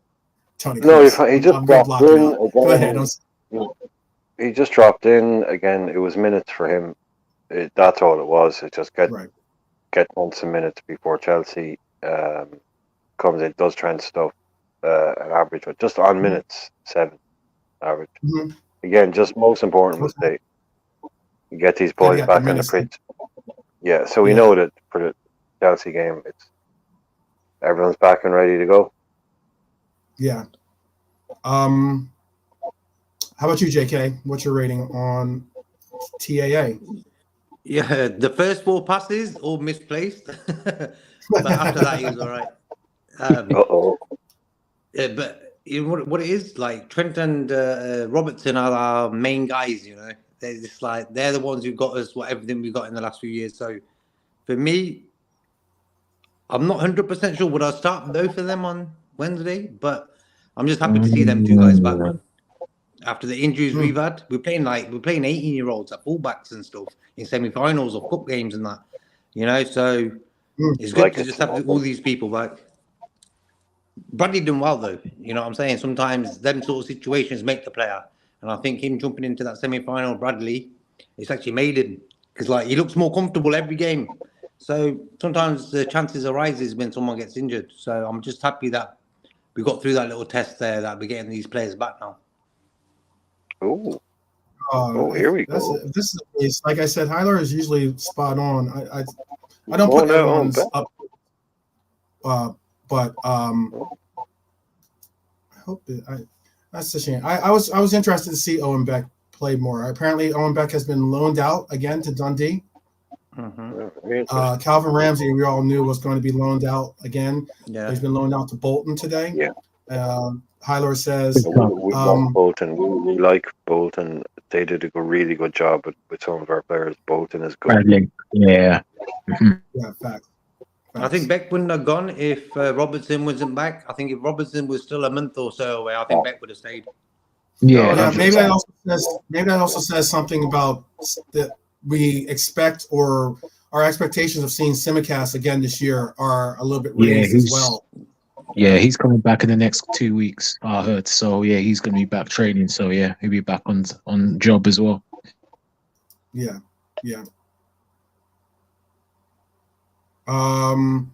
So and then he says he hopes Ramsey will have the same positive experiences. Okay, just like what you're saying, as Connor Bradley had last year. Yeah, I agree. But like I said, Hyler usually Matthias puts on some really good updates and also has some really good input to put into the chat whenever he does engage in it.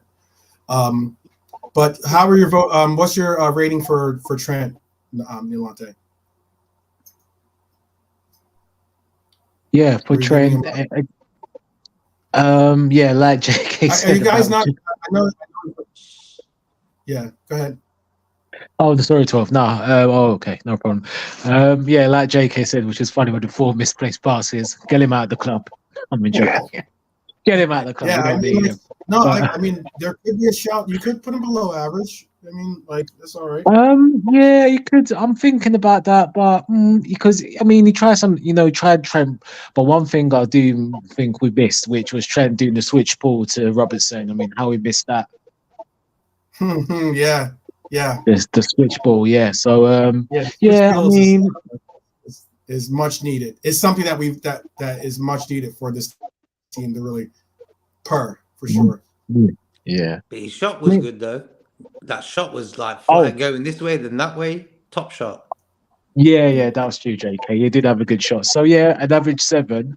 But what I will say is before we go on, I think there's another sub, isn't there? One more, is there Yeah, 12? One more sub? there's one Okay. more sub left. Just Yep. just quickly, I know in terms of time, what I will say is there's a conversation in Haddon, and I might be the only one. Trent, Sobo, Robbo, they don't start against Chelsea. Because boy, Bradley, Gomez, they're on fire, and you put obviously McAllister's the one to come in, but I think all three of them, in my opinion, they should be stay in the bench against Chelsea. But that's just my opinion. I can understand that though. Yep. Yeah, I agree with that. I said earlier on what I said, and I was talking to Rods earlier on, and I was yeah, saying the same thing. But I said to Rods what I said about Robbo, but I also said I would not at all be surprised if he doesn't start and Gomez does, because Gomez has been just that good. If Robbo gets another half hour at Chelsea, I wouldn't be at all surprised, and I would not be in any In a way sub worried. role. Yeah, I would not be in any way worried if Klopp said no, we're going with Gomez again at left back. No, Yeah. I have no problem with that whatsoever. Yeah. No, no problem. But it's only a matter of time before he's back on the pitch. But yeah, if he doesn't start against Chelsea, perfect, cool. That's what I'm saying. Get these 2 games out the way, the Chelsea Arsenal game, then we can look at bringing them 2 guys back in. You know, Bradley, I don't know. Bradley, if you were to say to me, you want to start Bradley, I get it, and I'm 100% on that. Like I'm giving the man of the match there. But there's two sides to that coin. You're not just starting Bradley, you're benching Trent. Yeah. Yeah. Okay. Is that what you know?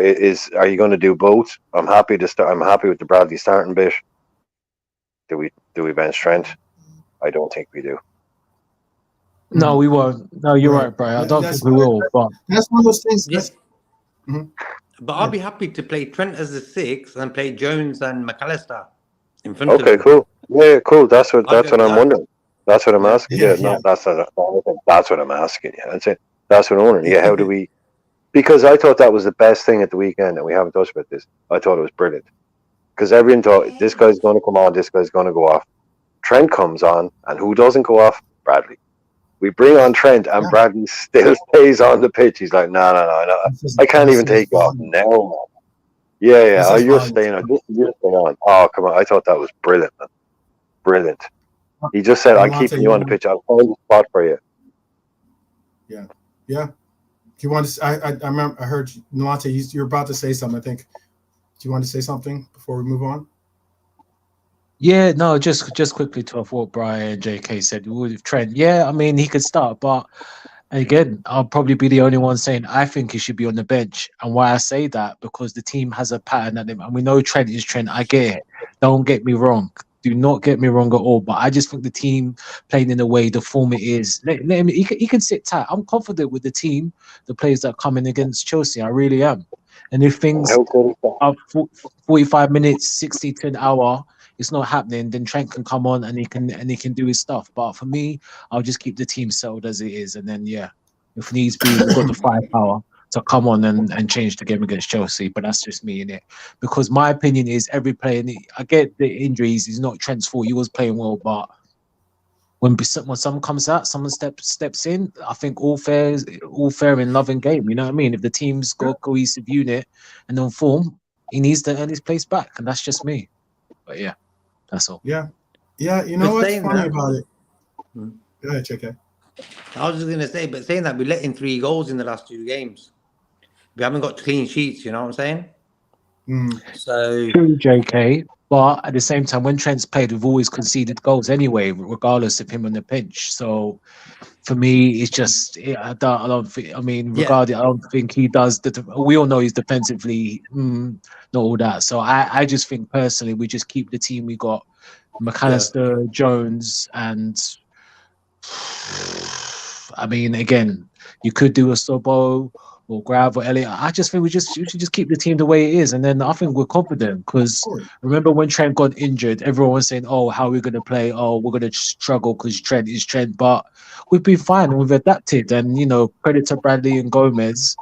Well, Gomez has been on point. I'm not going to put Gomez; he's experienced. But credit to Bradley making his own and the youngsters and the other players. And Jones is on fire. So yeah, let them shiver. Let them feel the fire. Let them be on the bench and burn and think, you know what? Let me come prove my point, man. Because he's Benjamin. All right, Klopp, is that what you're doing to us? All right, cool. When I come on the pitch, it's game time, innit? So that's my opinion. Okay. I have a crazy little stat that was just provided by Hylor, which is very interesting. I understand why this is the case, but Hylor said this. He says, "Can I challenge you as a Liverpool fan's knowledge? I read a lot of stats, blah, blah, blah." He says, "If I told you that Van Dijk's appearance off the bench against Norwich was his first ever for the club, okay, would you believe him?" And it's kind of like it's kind of interesting. I've already answered it. I think it is. So is there another appearance that he's had that he's been on the bench? He came off as a sub. If he's come on as a sub for Liverpool more than 3 times, I would be shocked. He either starts that guy either starts or he's injured, and that's it, or he doesn't come on. I think it is his first. He's never. I go out on a limb. He's never come on as a sub for us in the Premier League. Yeah, I don't think he was ever. Yeah. So if you were to give me 50 quid of somebody else's money, I would say yes, that is the first time he's ever come on. But even if it isn't, it's like it's his second time. It's not like he's come on. It's not he's come on 15 times, right? But I'd say yes. Yeah, I think it is. Yeah.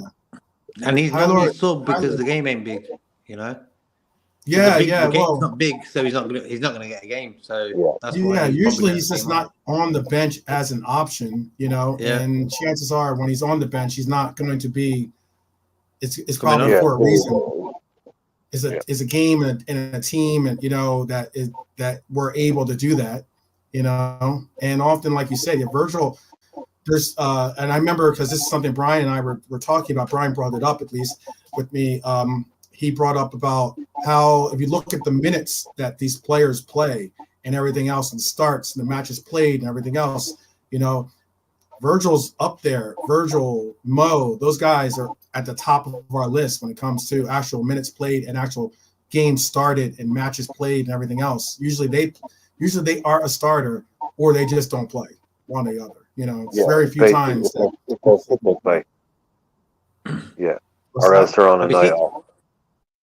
Have you seen the stats of Van Dijk compared to Saliba? He's 10 years older than Saliba, but stats-wise, Van Dijk beats him in everything. I think bar one of the stats, like Van Dijk is totally like 3 times the player that Saliba is, and I think Saliba is a good player, don't doubt. But when you look at Van Dijk, I think the youngsters they practice their game on Trent, Van Dijk. Like how they play the game. That's how good these guys are, you know what I'm saying? Yeah.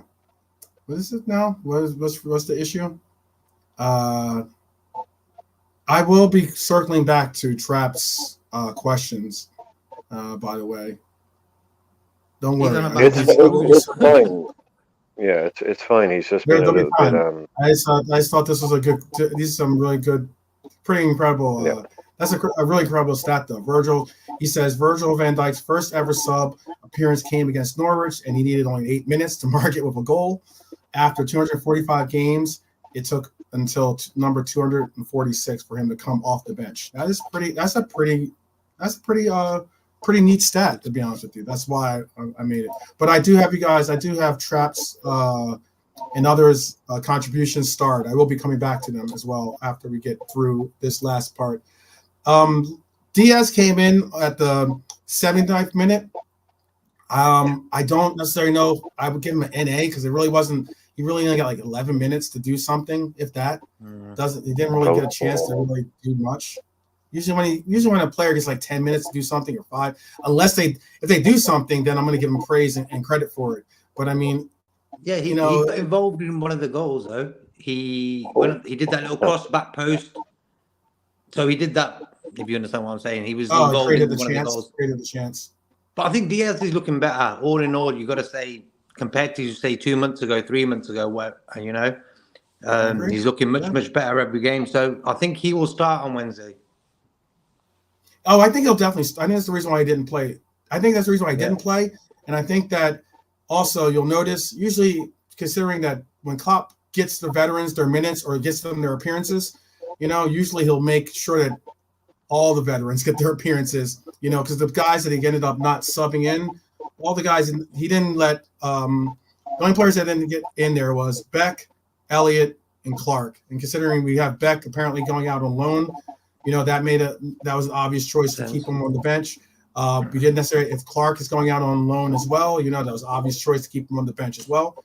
Harvey Elliott, we didn't necessarily need Harvey Elliott involved in this game because we're probably going to utilize him as a sub in the next Chelsea game. It's okay too. I'm okay with Klopp might even start him against Chelsea because Klopp always plays Elliott in big games. Have you noticed? Like, you think he's going to start? That'd be interesting. I'll have to have you guys involved on the preview show for that game then, because that's gonna be interesting. I'm not gonna rate Lucho.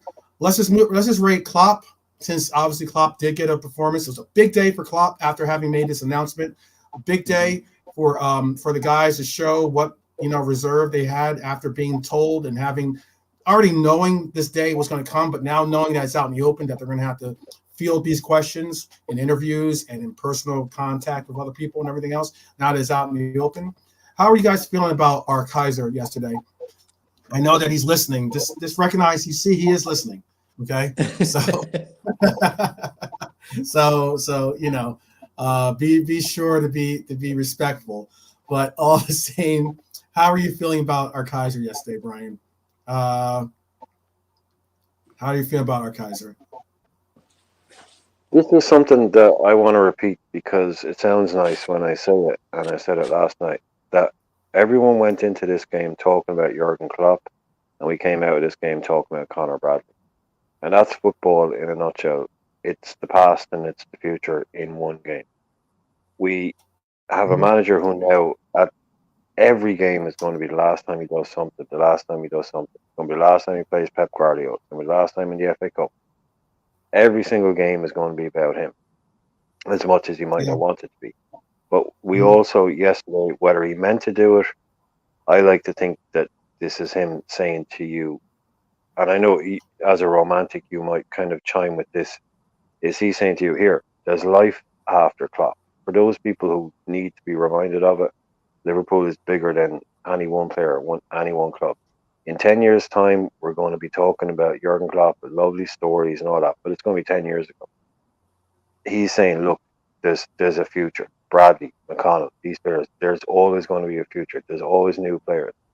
So he's under an awful lot of pressure to rein this in whilst also harnessing it at the same time and using it to drag us over the line to win something, but to get everything out. This is going to be one of his greatest achievements in man management, is to take this announcement that I'm leaving, but also right in the middle of okay, thanks boss, but we're top of the league. We also have some other things to think about. So to get a handle on all of that and a handle on all of the emotion of the fans and all the things that are going to come with it, I really don't envy this guy. It's 3 months, but it's probably going to be the longest 3 months of his life, because every single game is going to be absolutely huge, no matter what way we want to look at it. And to go out on a title win, forget all the cups and the trinkets, let's just win the bloody league. And that will be as good as it gets for him. It doesn't matter what else we do. We just win the league.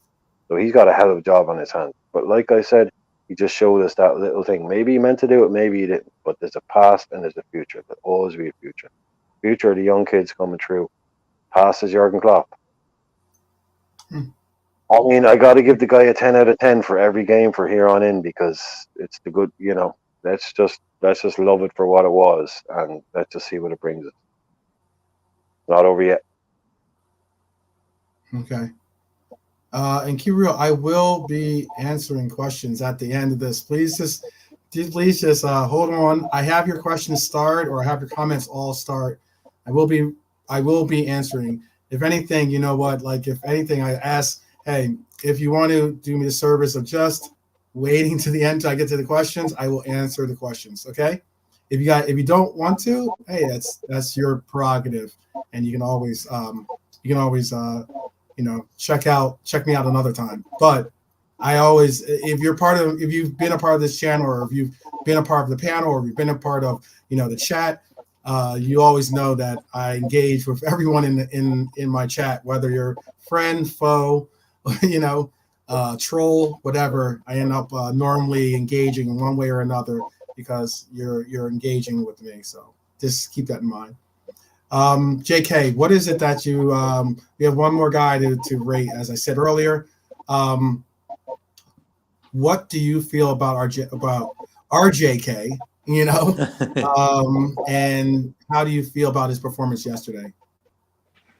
Yeah, after the Beverly Hills 90210 show on Friday, I think just seeing him walking onto the pitch, not really boisterous, just chilled, just smiling a little bit and stuff, and he sat there listening to You Never Walk Alone and stuff. And I think it was a day for him to just like reminisce about the part of what he's done there, for example. And I'm happy that we got 5 goals for him and stuff. So, but what he's doing is bringing the youngsters in now.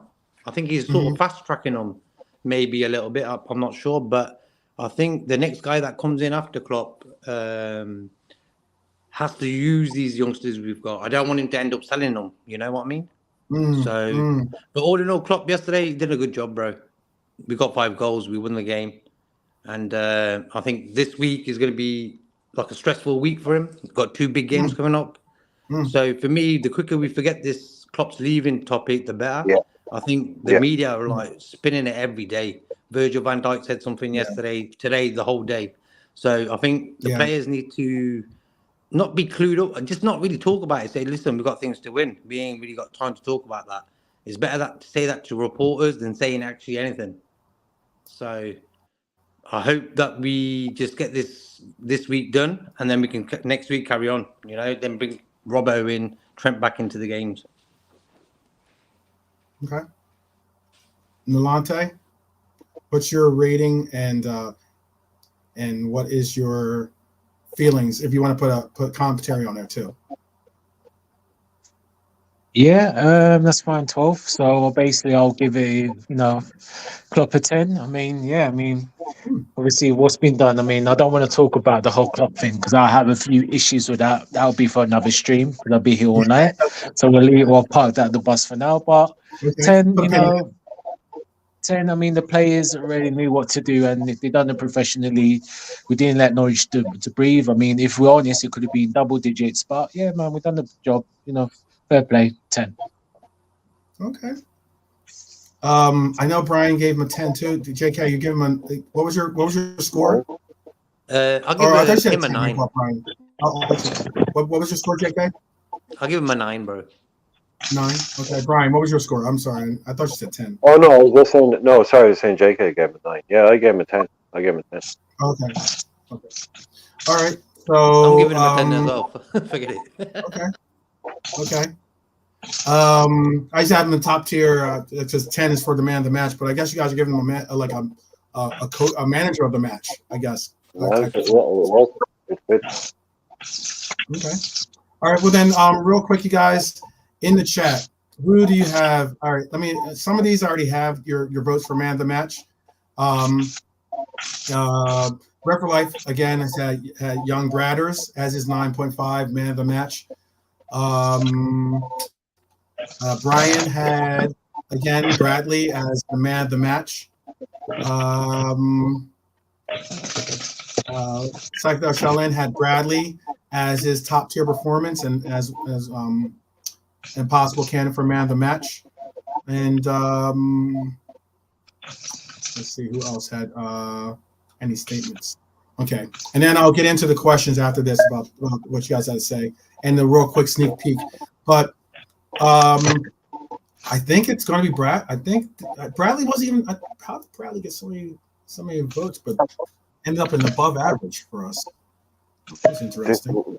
I came in and he was in above average with McConnell. I was like, this stream has been infiltrated. I mean, Bradley was sensational yesterday. His attitude, that first goal where you win the ball back, like we score a goal because he tackled an opposition player, won the ball off him. Like, if that's not the most Jurgen Klopp goal of all time, I don't know what is. Yeah, you're right about that. I can understand. What is the chat saying? Any more votes from the chat? Get them in now, because right now I think that is our man of the match. I mean, I didn't necessarily have him as our man of the. I didn't have him as my man of the match. I thought it was either. I would have probably voted for either Curtis or maybe even Darwin, because I just like the fact that Darwin's continuing to score in games. I like the fact that he's not making so much. The narrative isn't being reinforced with him, missing goals or not scoring or anything like that. He's been on a nice little run so far. I'm hoping, I would knock again on wood here, that it continues. But I think Darwin. I think Diego's a shout too. I think Diego was a definite shout. I thought Diego had a Diego style. We're becoming so used to Diego scoring goals and expecting him to score goals nowadays. Yeah, he was brilliant. Yeah, Diego I thought played really well. But I'll go with the people and the panel here. But didn't Bradley also get the actual man of the match, like the official, like on the day? I don't know. Yeah, he might have. I don't know. Yeah, that's brilliant. This kid is walking on air, man. Walking on air today. Absolutely, it's got to be. So like I said, I'm a man of the people, and I am a man of the Mighty Reds Army. So, and the panel has spoken, chat has spoken. It's Connor Bradley making a run from above 8. Early was above. He was 8, above average. Now he moves up to man of the match. Gets passed by the candidates already in man of the match. That's cool. I don't mind. Like I said, I'm a man of the people. I mean, let me knock off these chats that I didn't get a chance to answer, I guess. I don't know if this is like a troll comment or not. I mean, but it says, bro, Tony Cruz, I guess that's supposed to be right, has the greatest ball knowledge in football, as said by Jose Moreno, Pep, and even Klopp, and also Igor Stimac. What else? And then he's also saying,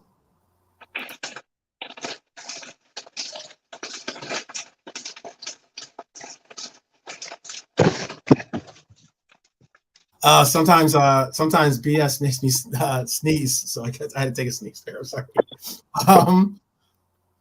I don't know if you guys smell it or not. I don't know about this. This Tony Cruz stuff might be troll comments, but all the same, I don't really care. Whatever. I think it's because he's German. They're just saying Tony Cruz. Hyler said both Thiago and Simicast had light training today, which is I'm glad to see that. I'm not rushing Simicast back, considering the progress and performance we have from Gomez. I'm not on some we need you back, I'm not trying to really toe the line as to whether he's ready to come back. I'm not really. He signed an extension. It's not like he's going anywhere. Let Simicast get healthy. The fact that Thiago is very, very close. I know the word Thiago can sometimes be a trigger, but let's not even go there. No, that's just not close. Let's just wait, and one day he'll play, and it'll be good. It'll be fine. Yeah, totally. Hyler says Bobby Clark looks. I already sent this message. This was another one. It says to become a manager, you need to get your coaching badges, which Cruz has not done yet. So that instantly rules him out of one of the biggest jobs in world football. Kinda. He's still playing. Exactly. The fact that he hasn't retired from playing yet also puts him out. Still playing, right? So I don't think we're bringing on a player/manager. We're not doing a King Kenny. I don't think we're doing that. No. And As Tony far Cruz as might they go were. ball out King Kenny. Yeah. So let's not even go there. All right. That's one thing you will never, ever, ever see again in football at the top level is the player manager. That is the one thing. Yeah, you're most likely wrong. It was Exactly. brilliant. It was hilarious. It was hilarious to have it at the time. People say it now. Hang on, if you say that to some 12-year-old kid now, oh yeah, like Liverpool were top of the league and they had a player manager who would sub Imagine. himself on. They'd look at you like you were crazy. It's true. Yeah. Yeah. I don't think it will ever happen again. No chance. It doesn't even happen even in the lower league. Lower teams, yeah. Yeah, it's completely. It's one of those things. Yeah, it's total anachronism from like the 80s. But the idea I'm that sure Liverpool Rooney. could go for it. I was going to say, I'm sure Rooney at times thought, you know what, maybe I should strap on the boots and try to save my job. Yeah. Lampard probably thought those things too. I'm telling you.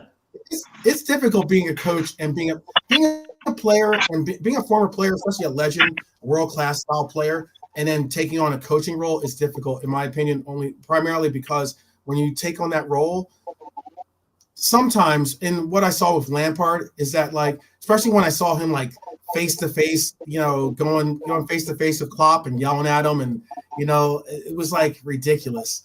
And I was sitting there going, like, dude, you're the one. Yeah, it's embarrassing. I'm like, you realize you're embarrassing yourself, your club. Just like take it down. I know that you're a great player, but achieve these accomplishments to solidify yourself as a great coach before you start taking on, exactly. like this levels to the game. It was pathetic. It was just a pathetic barking from him. It's the difference between them now. Sorry, Trevor. It's the difference between the great player that's what's going to make the difference now. Like the classic line is that great players don't make great managers, and it makes a lot of sense in so many ways. But of course, every now and again, these are not broad brushstrokes. You will get a great player who becomes a great manager. Of course, you will. But the thing is, it's a kind of a trope that gets taught. Like the Glenn Hoddle one is a famous story where Glenn Hoddle would be 42 years old as a manager and still one of the best players in training, saying to a player, what you need to do is volley it into the top corner from here. And players are looking at go, what are you on about? And then he'd do it in training. Yeah, you do it. Yeah, and they'd be like, okay, I'm sorry, but like you're one of the most gifted players of your generation. And what you need to do as a manager is that gifted needs to be able to put all that in the bin and just realize that you're now dealing with other players. If you get to the top, you're going to be an Alonso. He's going to be managing players who are just as good as he was. So it shouldn't be that much of that's the thing. A Rooney or a Lampard. And let's have it right now. The most important thing is money. In the 1980s, early 1990s, when you finished up as a player, you needed to make more money still. You needed to. Right. You needed to go out and do stuff. These guys now, Lampards, Rooney's, they're retiring with 50 million quid in the bank. They can go and play it being a manager. It's not their lifeline anymore. It's not their lifeblood or their income. They can go and do it for a while. They don't have to really put 100% into it. And then as soon as someone like Frank Lampard, I mean, he basically does well at one job and then gets handed the Chelsea job, one of the biggest jobs in English football. I mean, that's just a joke. What motivation is there to improve yourself when you've done that? So this is why I think for the rest of time you'll see the likes of the Mourinhos and the Benitez's and these kind of players. Klopp, perfect example. Perfectly good footballer, but not an elite footballer, goes on to be a manager. Because these guys retire with so much money. There's no motivation to take let's be honest, the abuse that you get from the press and other fans if you're not that good. So the like the Rooneys and the Lampards hopefully will die out. And sorry, this is all what I'm leading up to is Steven Gerrard's should be nowhere near the Liverpool job. Those kind of conversations. And I just think the Xabi Alonso thing is very similar, but he might also be that one thing where I'm talking about, where you may also have a great player becomes a great manager because he could be the real deal. Yeah. No, I mean, there's some great, I mean, there could have been critics for Zidane to not Yeah. Zidane, excuse me, to not have qualified as a candidate to be a great coach. I'm not, or a great And he did. manager. I think he's a manager. He's not necessarily a great coach, but he's a great manager. I think. He didn't. He But had he's no qualification. huh? Yeah, you're right. He had no qualification. He's exactly the Right. same as Lampard. He got that Real Madrid job having basically done nothing. Yeah, he just had a man. I think he had a more man manage. That's why I think He's it's good. just lower league. Real Madrid wasn't about X's and O's. It's more about just managing the Yeah. egos. I think.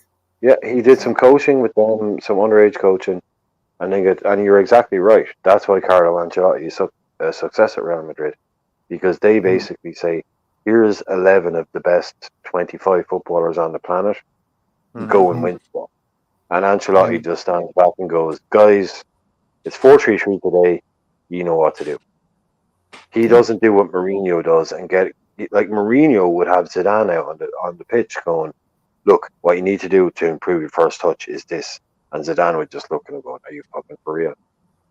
You know, they don't need those you need a guy like Ancelotti who just stands there going, micromanaging. Yeah. Best 11 players I can possibly put out. Put them out in a 4-3-3, 4-4-2. You know what to do. You go ahead and do it. Don't overdo it a bit. But that's the only club, as far as I'm concerned, in the world that can do that is Real Madrid. Then you get the opposite of Barcelona, where they win just as much, but you're getting micromanaged from the age of 12. This is how you play football. Xavi's another example as well, right? I mean, Xavi's about to retire he's about to give up because he knows like he had his moment. He brought bars. He had his moment.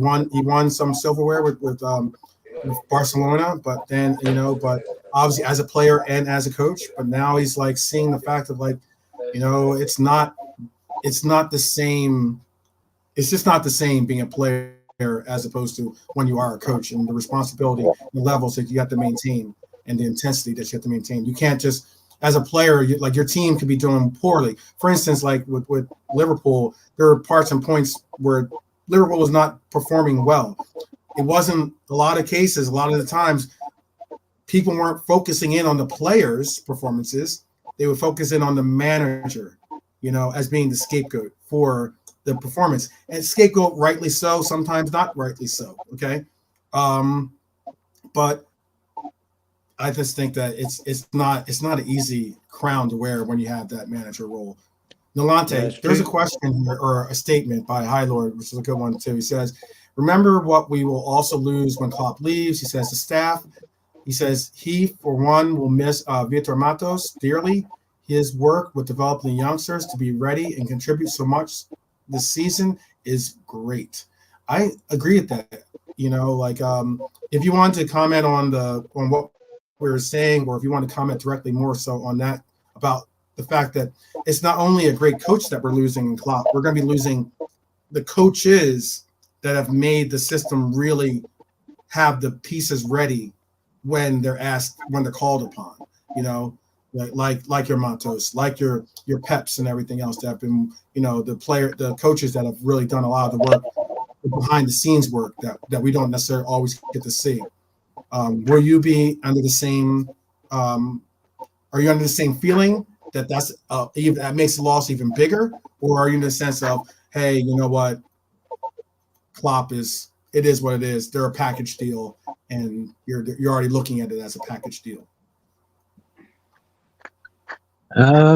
Yeah, again, I'm torn between this because, of course, of Matos and Kravets as well, the technical, the analytical side of things, in terms of formations, etc. It helps Klopp, and obviously Pep Lunders and the youngsters are coming through slowly again. So it's I mean, it's not just Klopp, it's a big loss. But what again, for all of you, all four of you. No, so all three of you, sorry. What I don't get, because I was on Coppish the other day, and again, people getting way too over emotional about the thing, saying, "Oh, you said you were Klopp. Oh, you're happy now that Klopp's gone." I said, "What's that got to do with me? If Klopp's gone, it's nothing to do with me, is it?" It's just because I think some fans just get too emotionalized with Klopp, and sometimes, which gets on my nerves, they think this is Klopp FC, not Liverpool FC. Now we are a football club. Well, before Klopp, we were still a big name, and after Klopp would be still a big name. But it just annoys me. Some of these fans, like on our fan base, just get too caught up in the emotion of Klopp. And no, because you said you're Klopp out. When my opinion was after the disaster season last season we had.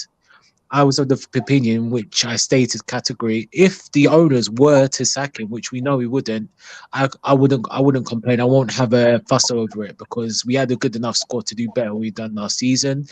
But I said, obviously, this season he would have to do better, and obviously they are. I mean, from my expectation, I was just thinking top four, but now we can all say that. So at the end of the day, it's going to be a big loss. But at the end of the day, Liverpool is bigger than Klopp. It's bigger than anyone, any player, any manager that comes to this club. So we will move again. And yeah, it will take time, whether it's Alonso, X, Y, C, to get the right system. And yes, and then but we'll be back. We've got a squad there. It's just who comes in and who multiplies it. And the thing as well, also I add with Van Dijk saying, well, I'm not sure and stuff like that. And again, I'm going to be blunt. If Van Dijk is thinking like that because of Klopp and stuff, and yeah, he was one of the big reasons to come. Again, you come from the manager, but you come for the club, the prestige of the club, not just the manager. Then I'm sorry, Van Dijk, you can go, because I'm sorry, I don't want players on our team thinking, oh, because Klopp's gone, oh, what I'm going to do is not the same. Oh, let me cry into my river. Let me cry to my missus and say, oh, Klopp's not here. I mean, come on, man. Give me a break, man. Professional footballers, this is football. Yes, we appreciate it, but are you about Klopp? I'm going to ask some fans and some of the players, are you about Klopp or are you about Liverpool, the club? That's it. Done. Facts, man. No, facts, man. Facts. It's Liverpool FC, not Klopp FC. I mean, it's a little awkward because the guy's here with me, so that's why I'm holding reservations. Sorry, good. Gotta tell you straight. I mean, I respect you, but come on, man. You're leaving us in the lurch halfway through the season. I mean, he's listening. He's got his ear. He's got his hand up to his ear to listen to what you got to say. I'm just waiting for that dirty laugh. I do understand. I'm waiting for that dirty laugh. You know what though? I can in defense, because I know I could possibly fall into that category, if not strongly into that category in some people's opinions. I know that it's less that I'm not optimistic about our future, even without Klopp, as in I think that we are going to have to, this day was going to come, whether it was now, a year from now, 2 years from now, whatever. I think that's the end of his. I think he had 2 years left on his contract. You knew the day was going to come. And I mean, there was no guarantee he was going to make an extension even from that point.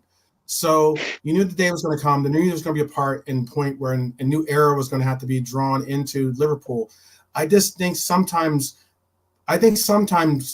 because we're Liverpool, we just automatically assume, if not anticipate, that we're going to have one of the best coaches in the world under our roof, and that's not all. Knowing the history that I've been for the last 30 years that I've been around with this team, knowing the history, even studying the history before that, so I know at least have an idea of what I'm even talking about when it comes to referencing other past histories or past errors. I know that sometimes when you do have a great coach, it's a difficult line to have to show your gratitude and appreciation for him. That's why I invited him here today. And and it's because there will be time, and I get it that I don't know how I feel about him announcing it now rather than at the end of the year, but after he's already won everything and everything else, that could be a different case, but it does bring it out. There's no hiding it now as to there's going to be a heavy spotlight on every game. There was going to be a heavy spotlight on every game already, but now there's even more of a spotlight, even more about attention being brought to him, and he's not really an attention hungry person. It's not like he wants all the attention in the room. There are coaches out there like that, but again, I can understand your comments, and I can understand that that there are those out there that are very, very critical or very, very sad to see. I mean, I'm sad to see him go, to be honest with you, because I like the 2.0 version that he's brought up, and I know that there will be cases where, you know, you might be in favor with this coach. You know, you might know the system. You might like the way the results that you're getting from the system, or you might like everything else. But let's be honest, Jurgen has come into this team and definitely revitalized it, reinvigorated this club to a level of standard that has been a long time since we've held that expectation and had it not be related to yesteryears. You know, like I know Brian and I've spoken about this concept too before, which is like sometimes Manchester United, for instance, is slowly but surely getting into those stages of when they talk about things, they talk about a decade, 20 years ago, something that happened 10, 20 years ago, you know, as to what they're holding on to have, like, you know, real pride and appreciation for the club, and not be looked at as a banter club, you know, like that window of being able to hold on to it is just getting bigger and bigger and bigger. And I can say for Jurgen, at least, he's been one coach that has come into Liverpool, the graces of Liverpool, and has created a resurgence, a renewal of that feeling, a renewal of that presence. And I know that's me being a romantic, but that's also that's the reason why I have my feelings about it, Milante. I know it wasn't necessarily. I know that wasn't a shot at me, but I was just making sure that you know, I definitely not hide from the fact that I can sometimes be defensive in the defense of our players and our coach. So yeah, but I think go on, sorry, JK, sorry, go on. I was just gonna say quickly that the season that we were going for everything, what happened in that season is that all our players burnt out. Went into last season, burnt out. And what's gonna happen? Klopp's gonna get the blame. You know, and what's happened is Klopp, I don't know if he looks at Twitter, I don't know if he looks at Facebook, I don't know. But whatever, there was a lot of energy going towards Klopp that some fans don't want him there no more. And I'm thinking, at the end of the day, it doesn't really matter what a manager says, because the players are playing the game on the pitch. And we've got quality world-class players on the pitch, so they know how to win. Yep. And so what's happened now is Klopp's probably got hurt with that little bit of disrespect. He's thinking he's gave his life to us, 10 years nearly, to this club. And there's some people showing disrespect. I'm thinking, come on, man. In football, football is a game where you cannot win everything and every game. You know, you're going to lose sometimes. You know, that's the reality of it. And I'm thinking football's at a stage now where managers are judged. They can win 30 games and lose one, and they will get sacked for that. Ronald de Boer, he got sacked after 4 games, bro. When he was at Crystal Palace. So that's what football is now. Yeah, it was 4 games, wasn't it? Yeah. yeah, no, Yeah, 4, 6, yeah. So that's like, for me, Klopp, you could tell in the guy's face that guy needs a holiday, and I mean like a long, good 1-2 years holiday now. Take a proper break and come back. Whatever, he can pick any team he wants when he comes back. That's how good he is. He will. Yeah. Well, I'm glad to hear. I mean, like, look, he said that it won't be an England a team in England. That's respect right there. 2, I think, like, for instance, there was this statement by Heiler is kind of on point. He says he saw the interview with VVD, and he said, and this is Heiler saying, he says all Virgil was saying is it'd be presumptuous for him to assume to know what an unknown new manager might want to do. And this is another point. This is something that I think, because we also have Trent's contract coming up. I think there's another player too. Trent, VVD, and one other big. Is it Mo? Is it Salah?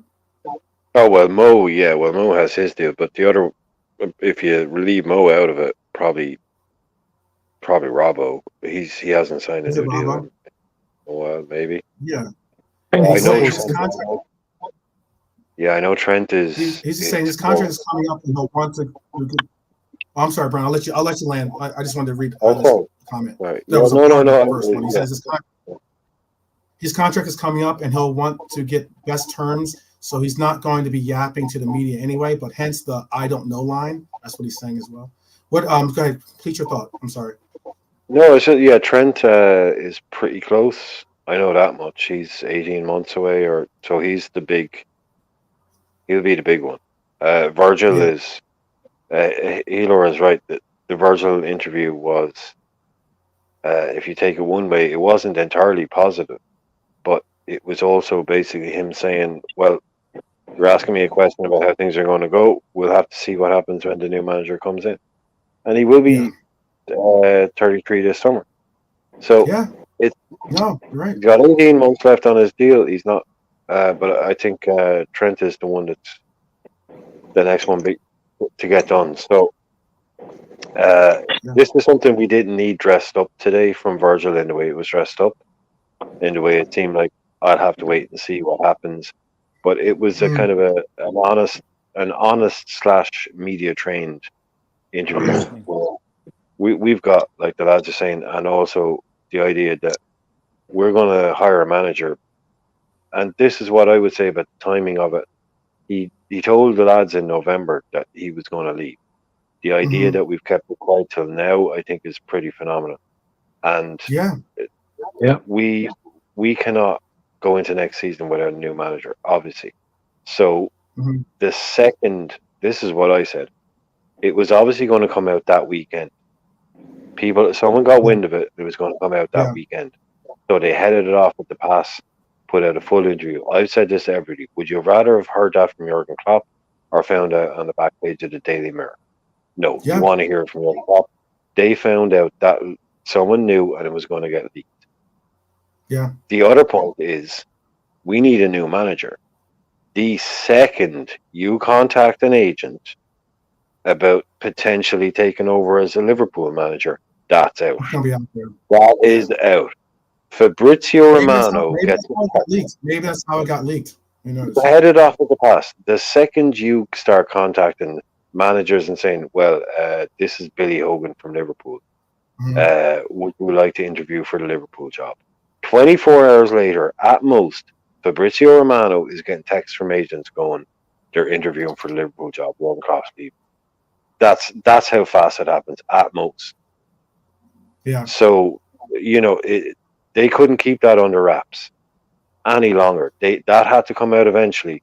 So you can't turn around on the first day. Like people are saying, why didn't he wait and tell the club? What, until the 1st of July? And turn around and tell the club, oh, I'm leaving tomorrow. Go and find a new manager. No, we need to get a new manager in. So it's going to take you 3 or 4 months talking to agents, talking to new managers. You couldn't possibly keep that secret. Not in Mhm. today's world. That would have been leaked, released, gotten out months ago. Like I said, It says this a this lot, is how though. good It does say a we are. lot. Yeah, this is It how says good a we lot. are. Liverpool. Yeah. We kept it quiet from November till February, Yeah. It and it shows wasn't. how well the players understood the fact that it was more involved in this than being selfish and maybe leaking this news yourself. So the players kept it quiet. Obviously, the players' camps kept it quiet as well. The fact that we didn't hear like a Fabrizio update saying this rumor is out there, or the fact that Liverpool is looking, just like you mentioned earlier, has been That's why it shocked inquiring people. about that. That's why it shocked people because it wasn't a tweet. Oh, something might be about to happen. A one-word statement, a couple of lines from Jurgen Klopp saying, "I'll be making a statement later on," and then a press Mhm. conference. We didn't get that. We woke up Nothing. and there was a 24-minute interview, fully Yep. formed, done, production, like freaking Spielberg stuff. Not like a little leak here and there, and then there was a statement later on. This came out fully formed, like not a 5-minute interview, a 24-minute interview. Yeah. And it was like, there's no ambiguity here whatsoever. This isn't waking up going, I heard Klopp might be leaving. This is done. This answers all your questions from the start. I've never seen anything like that. Most you'll hear, there's going to be a statement. To come out with a 24-minute in-house interview already done, sat down, produced, recorded, and put up on YouTube. Wow. Yeah. I mean, that meant anybody was going, oh, is it true? Is it not? No, it is. There's no, like, I can't remember. Can anyone else remember something like that happening? I can't. No. At one of the biggest clubs in the world. It's testament, though. The major point I wanted to say is testament of, and I know this is another trigger word, FSG, but FSG is good about keeping things in-house. That's why a lot of times you see these rumors, you see all these, this player's definitely coming here, or this player's definitely coming there. A lot of it you just kind of, take with a grain of salt, and you just kind of like figure out, what and where you're going, what and where you hope, I guess you could say, the player or whatever rumor it is that you're hearing, because you're right. There was not an inkling of this wasn't even on anyone's radar. Nobody. There was no radar. There was, and like Hylor said too, there was like possibly there was reports last year that he was considering giving up coaching, and then it was his wife that actually, persuaded him to stay, and understanding the fact of how much football means to Jurgen, how much Liverpool means to Jurgen, and all these different concepts, and how much, if he didn't have those aspects in his life, how it would make a difference, of giving up on it when the going was getting really, really tough, and there are a lot of calls out there for him to be out. There's a lot of calls for him that he couldn't re-engineer this team. He couldn't create another, he couldn't, how many people are saying he couldn't do another rebuild? Oh, he's never done another rebuild. Or every time he's had it, he's this or that. Or he can only last 7 years at a club, being the stat that people kept throwing out there. There's a lot that was like really not looking like positives for him to reaffirmate himself to finding the energy to go another year. And it was his wife, Ola, that basically, helped persuade him into staying in for the gig. But the fact that we didn't hear anything about it, you're right, you're spot on, Brian. That's incredible. That says a lot about the organization and the back end stuff with this club. You can say what you want. You can be FSG out, FSG in, or FSG whatever on the fence. I'm not judging those, but I'm just saying it is really a big testament that this club could be able to hold on to this information for as long as it did. I'll put it this way: there's an interview up on the Athletic YouTube channel, or the Athletic. It's a 45 minutes free. It's Ornstein, Honigstein, and James Pearce. Now I know James Pearce isn't as close to the bone as he used to be, but he's still James frickin' Pearce, for God's sake. He said he found out 2 minutes before that interview went up on the club website. He found it. James Pearce found out 2 minutes before that went up. That's how secret that stuff was. Yeah, but Klopp didn't really like Pearce. No, but I mean, just think about how easy it would be to get out. Yeah, true.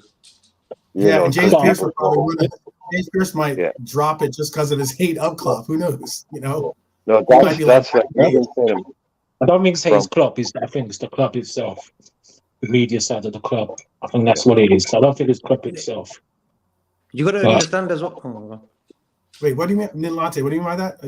Elaborate a little bit. It's not Klopp himself. No, I think with Pearce, I don't think it's the issue of his hate of Klopp. I think it's just within the personnel with the owners in the club and certain things. Hence, he's been pushed out. Because remember, he used to be working for the club. He used to get all the inside scoops. He's been pushed out to a certain extent, But what I would say, I thought because he did get information, he wasn't supposed to announce it, and he kind of brought it out there. He kind of went against the I thought it was something like that with James Pearce, but don't quote me on that. No, it's fine. But just to play devil's advocate to what Brian was saying, you say about the timing, but he knew, he told everyone in November, I mean, just the caveat, just again, devil's advocate. Let's be real. In terms of, I know the club done a good job, but let's be real. Really and truly, in this day and age, social media and stuff like that, I think someone could find out before January, before it came out, in terms of regards of him leaving. I think that could have been found out way before. So my playing devil's advocate, if you're able to continue with it, then I'm sure, again, devil's advocate, that could have been kept until near the end of the season, and then you could have say, you know what, yeah. So you say, you know what, I'm leaving, etc. Like 2 games or 1 game to go, and then which should have been better, which would have been the better thing, and it would have been, you know what, we're sad, but you know what, all right. So now we've got a clear understanding, and then he can say the ball new November, etc. Then you'd be like, oh, okay. Well, unhappy. Yeah, it's sad that you're leaving. We didn't expect it, but okay, cool. That's my first point. My second point, again, the question is, what has changed in the last 18 months for Klopp when he signed a new contract? And then you were saying that last season he was like, he wanted to do the rebuild, the 2.0, and now all of a sudden he wants to go. So what has changed from him signing the contract to use now to then? That's another point, because if he felt that strongly, which he did elaborate, guys, on it, but I just felt that if that's the case, then no. And if that's the case, yeah. If that's the case, then let the rebuild, let the 2.0 go to someone else. So that's my next question on it. And obviously the timing, and look, you can't tell a man how he feels or when he feels. So if he feels like that, but just stuff like that, I'm just a little bit, I mean, again, I'm trying, look, don't get me wrong. We appreciate what he's done. He's brought us back to the big time. We've been in trophies. I mean, personally, I think he could have done a little bit more. I'm not saying, again, when I say that, I'm not saying that, you could have won every Premier League. No. What I'm saying is to add to just to cement his legacy would have been like another Premier League or European Cup. And he should have won that, if I'm honest. But, he's given us a great platform, and he's put us back in the big time. So whoever comes in the next time. But just certain little things, it could have been, I believe, handled in a better way by him and the club. But, that's it. Okay. All right. Yeah, I think that a lot of that is very fair. Very fair, without a doubt. Mm-hmm. Yep. Yeah. And I think also with there's things. Okay. No, I was going to quickly just say that you've got to understand we live in a media world now. So any news that breaks from Ornstein, Bernstein, I don't know which Stein it is, these guys will use it to make money, because they will say a little sentence there, everyone jumps on it, they'll have a look on their accounts, what's happening, and they're making money out of this. And so I'm not going to fall for them, any of them traps. The day when Liverpool tell us, yo, this guy's coming in, he's going to be our new manager, I'll wait until that day. And they're going to twist anything our players say now, until the end of the season, they're going to twist it, because it's going to favour the opposition who we've got. They never favour us, Liverpool. So anything that Van Dijk says, Salah, even when he comes back from being injured and stuff, they're going to just use it to get us down a bit. So for me, we've got to get this media scrutiny stuff out of the way. Make sure that the players and all these people who are connected to the club keep away from that sort of stuff. Yeah, it's not going to be easy. That's going. I'm sure, Salah's going to be asked that question. Mm-hmm. Does Klopp's exit, pending exit, impact your decisions on the future here? I'm sure they're going to say that to a lot of those players. Like, again, the Heather brought this up too about. He brought up the. Let me see if I can find it. Sorry about that. It's my computer's just what while you're looking that up, I'll just throw something in on that, because I was asked this earlier on. Before Klopp, if you'd asked me a week ago, before Klopp announced that he was leaving, what I thought the percentages of Salah leaving this summer were, I would have said around 10%, 10-15%. If you ask me now, that's gone right up to about 60%, because I think it's frameable in a way where Salah can say, right, this is an end of an era now. Klopp's going, I'm also going to go. I don't know if that's something he's thinking. I just think, but in my head, if you ask me today, do you think Salah's going to leave in the summer? Because, like you said, this interview will come out. The interview with Salah being asked about his future is either 2 days away or 2 weeks away, but it's coming out. Yeah, it's coming out. And it will come out. So I think the chances of him leaving, I think they have gone up. Now, if it means he leaves this summer instead of leaving next summer, and we get 120 million from this summer, as opposed to nothing the summer after that or whatever it might be, and he wants to go, like, it's always about a player. And he, like I've always said, it doesn't matter who. The second a footballer walks into a manager's office and says, "I want to leave the club," doesn't matter how it, get rid of him. Let him go. Just go, because if they don't want to be there, get rid. And if Salah looked at him and go, well, Klopp's going, I don't know. Maybe it's just I hope he stays, but in my head, I hope he stays. That's what I'm saying. But in my head, I just think the chances of leaving may have just increased. May have. No, I get what you're saying too. I was just gonna say though, I don't really have an issue. Virgil was just being honest with the reporter, and that's why I believe I agree with what Hyler has to say. But like, I also agree with the fact of like, yeah, I know that, and I get the "we are Liverpool" concept, and in that, well, if he doesn't want to be here at Liverpool, then let him go.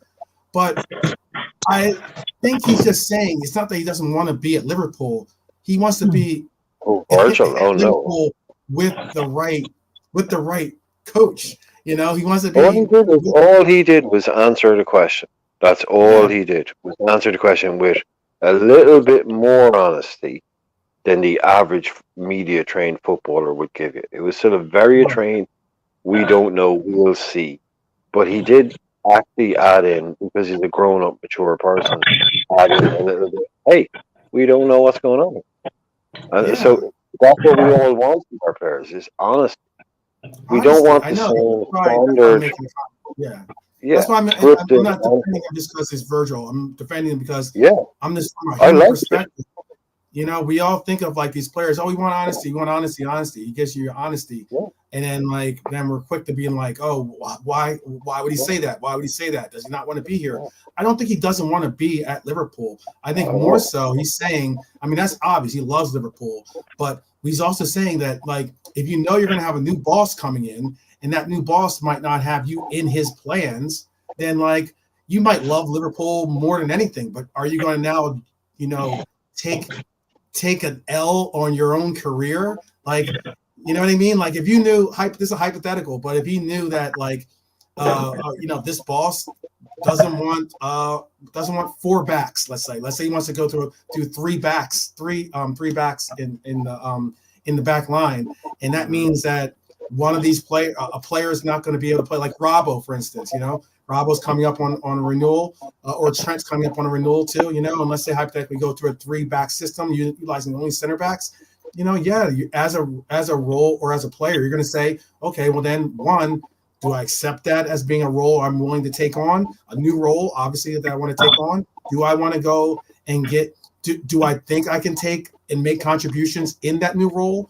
Is this the right fit for me any longer? All those questions are the questions as a player, and you worry about these players are going to worry about their career too, as well as not looking at it from a fan perspective of, oh, we are Liverpool, you're either with us or you're not.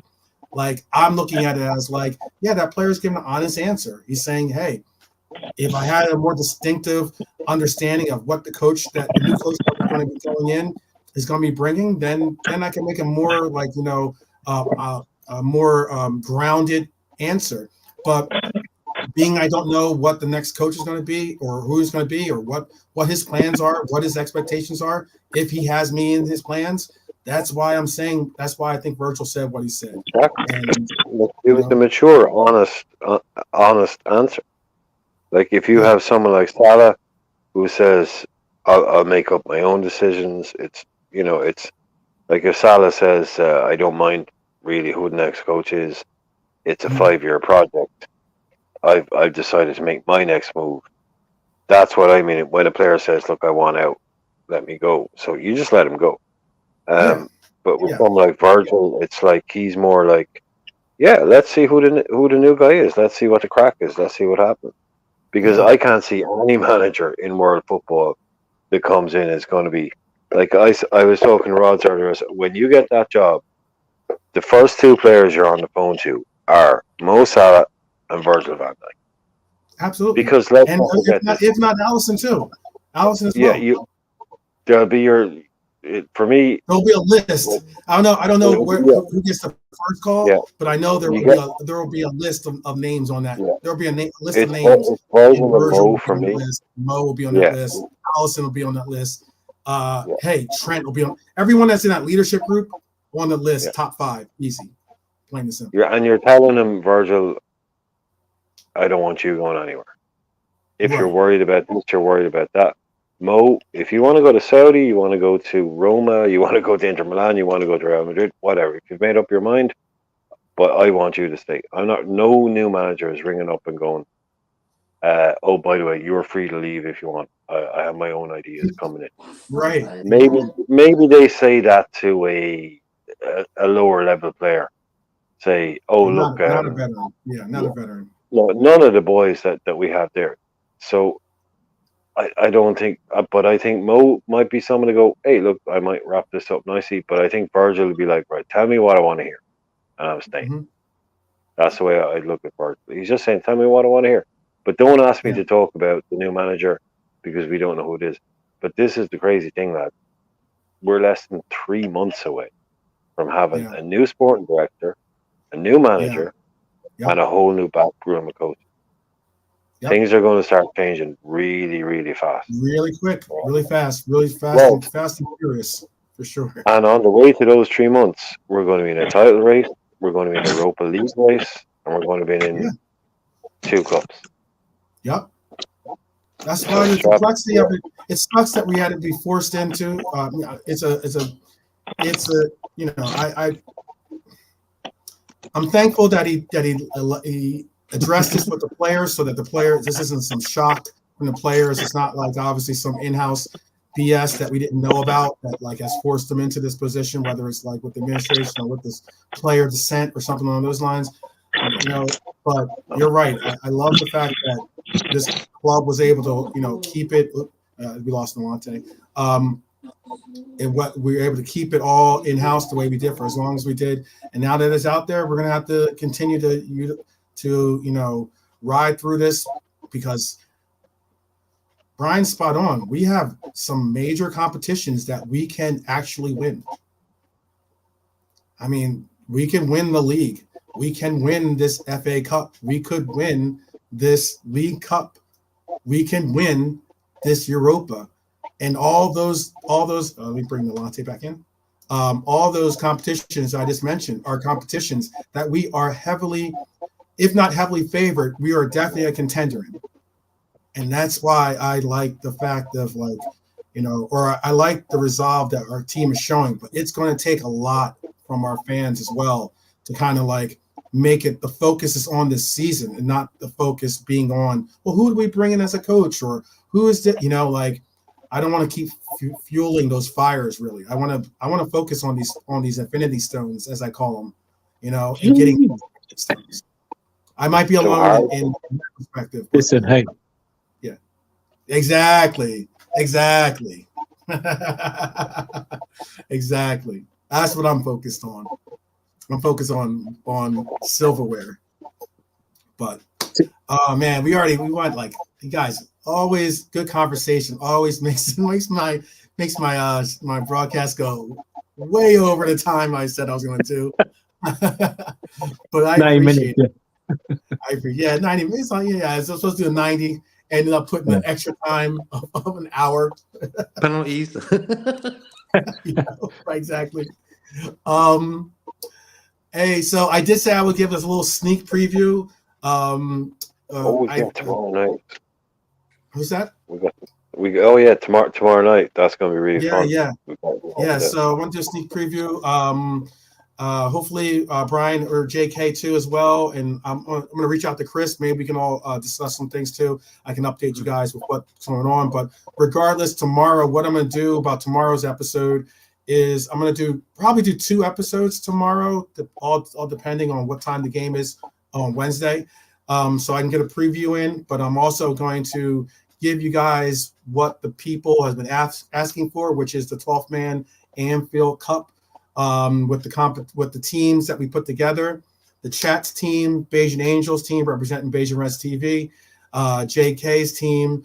Unfortunately, Nalante wasn't. I don't know if Nalante was in the chat or not to get to some of his votes in, but unfortunately, Nalante would have definitely been a participant in having a team to be able to put together. But that's a shame. I'll be in the stands, I guess. Yeah, and being in the stands this time, but Nalante will get involved next time because Brian and I were talking about it when we were trying to like fine tune this the approach that I was going to bring by making it a fair, hey, let's see how these teams face off against each other approach, and utilizing it's going to be fun. You want to say something, Brian? Go ahead. No, it's just it's so hard to work this stuff out when you start putting teams into how they play each other and all that. But Nielante, basically what we did was we all started off with the same Liverpool team, and you were allowed to make as many changes as you want, but you could take one player from any other Premier League team.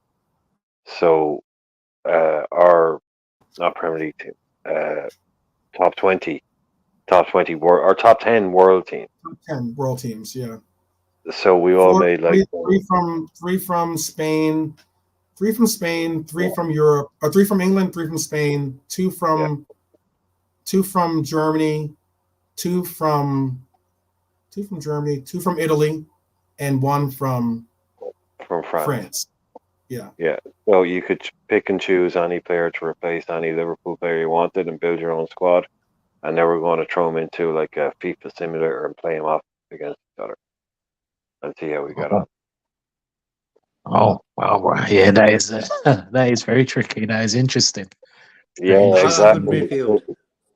Because you couldn't just pick like the team you thought that was like really, really good or whatever, and throw like, we'll just play like 2, 3, 5 or something, and pick 5 strikers. You're actually going to have to put them into a sim where they play like FIFA games, because you know what that game's like.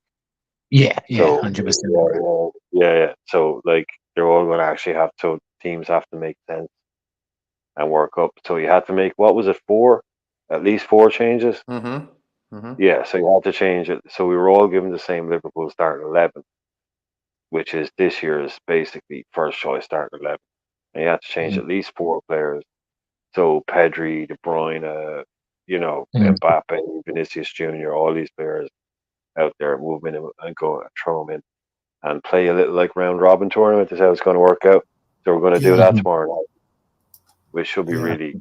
And we'll commentate. Are we going to commentate on the games? Yeah. It's going to be fun. It's going to be a lot of fun. We're going to have we're going to be like the extra. You know how like sometimes when you have broadcasts, at least in America here, we have broadcasts where you'll have like the play-by-play, but you'll have a color commentator. But then sometimes they have 2, if not 3 people in the booth extra as color commentators. So we'll be playing the parts of the extra color commentators during our matches, during our individual matches.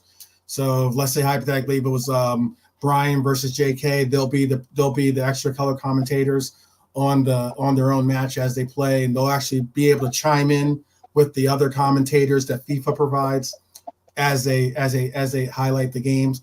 It should be a really cool experience, I think. Like we put together, it ended up being like there are some tweaks that we had to make towards the lineups to make it work so I could get the simulation done, but it's all computer simulated. So it's not like, I'm better at FIFA, so I'll be able to take my 11 and really, do whatever it is. It's pretty cool. I did another test run. I wanted to try to see what was going to be the proper length, because we were starting at 5-minute games, and I even last night, for instance, I played a 10-minute, and I may even put together a 20-minute half game. But like it's actually pretty cool to see how the teams that we put in our own vision of what we would do if there's any adjustments we would make or any players that we would sub in and sub out.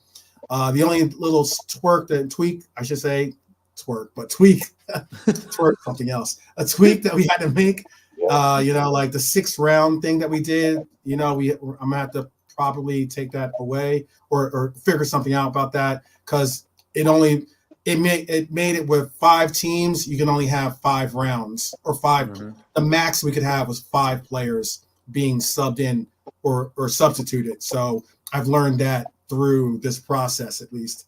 So we're gonna fine tune these teams so that make sure that it's accommodable for everyone. And you can get in on the next one, Neilante. There's going to be we're going to be doing another one next week, so you can get in on that one. Yeah, we start. Yeah, I think it's something that hopefully we can make it go really well tomorrow. But it's something that I would like to kind of do more often, actually. Whether we make a league out of it. I know we've been kind of pitching around the idea about making a league out of it, or maybe even doing something where we all pick a team. We all get to pick a team in the Prem, for instance, and we can do something like that, and minus Liverpool. None of us can pick Liverpool or something, but we all have to pick a team to take over or something like that. It's gonna be a lot of fun. The different twerks. Let's ask Nilante, who's got the best midfield? What's your midfield, 12 man? This is a short answer. Go. What is yours, 12 man? Your midfield? Oh man. Well, first off, my midfield. All right, I'm not even gonna bring up my midfield because there's some tweaks. Because there's still the question. There's still something I did because I looked. Camavinga didn't necessarily work with the minutes, something like he didn't qualify for the minutes or something like that. So I ended up taking Camavinga off the list because I picked him, but I know that the chat didn't want me to have him or something like. So we'll get to my midfield in a sec. No, your midfield is Alexis McAllister. That's it. Yeah, exactly. That is literally. Yeah. But Nilante, if you want to rate these midfield, I could maybe bring this up really quick. I'll bring up because I happen to have the window open already. All right, I'll show you the midfields real quick, you guys. So I'll give you a quick. I said I'd give a quick snaps. Because we picked them in a 4-3-3, but then it was right. So basically we were picking players to replace in a 4-3-3. Yeah. So you were taking some from a 4-3-3 out, and I'll show you the picks. So for instance, we got a bit loose. We got a bit loose with picks. It's all good. We'll see. I do. We'll get it going. I got something. Ready and I'm just worried. I'm worried about triggering Mr. the Tony Cruz guy from earlier on. I'm just worried that I'm going to trigger him when he sees my team. He's going to start getting very excited. Oh yeah, the Tony Cruz guy is going to go crazy about that. He's going to get very excited. I'm playing on. I have an Xbox. I have PlayStation, but I don't have a PlayStation 5. I have an Xbox that I play online. That's associated with my Twitch account that I have is through my Xbox. So it will be an Xbox. It will be also FIFA.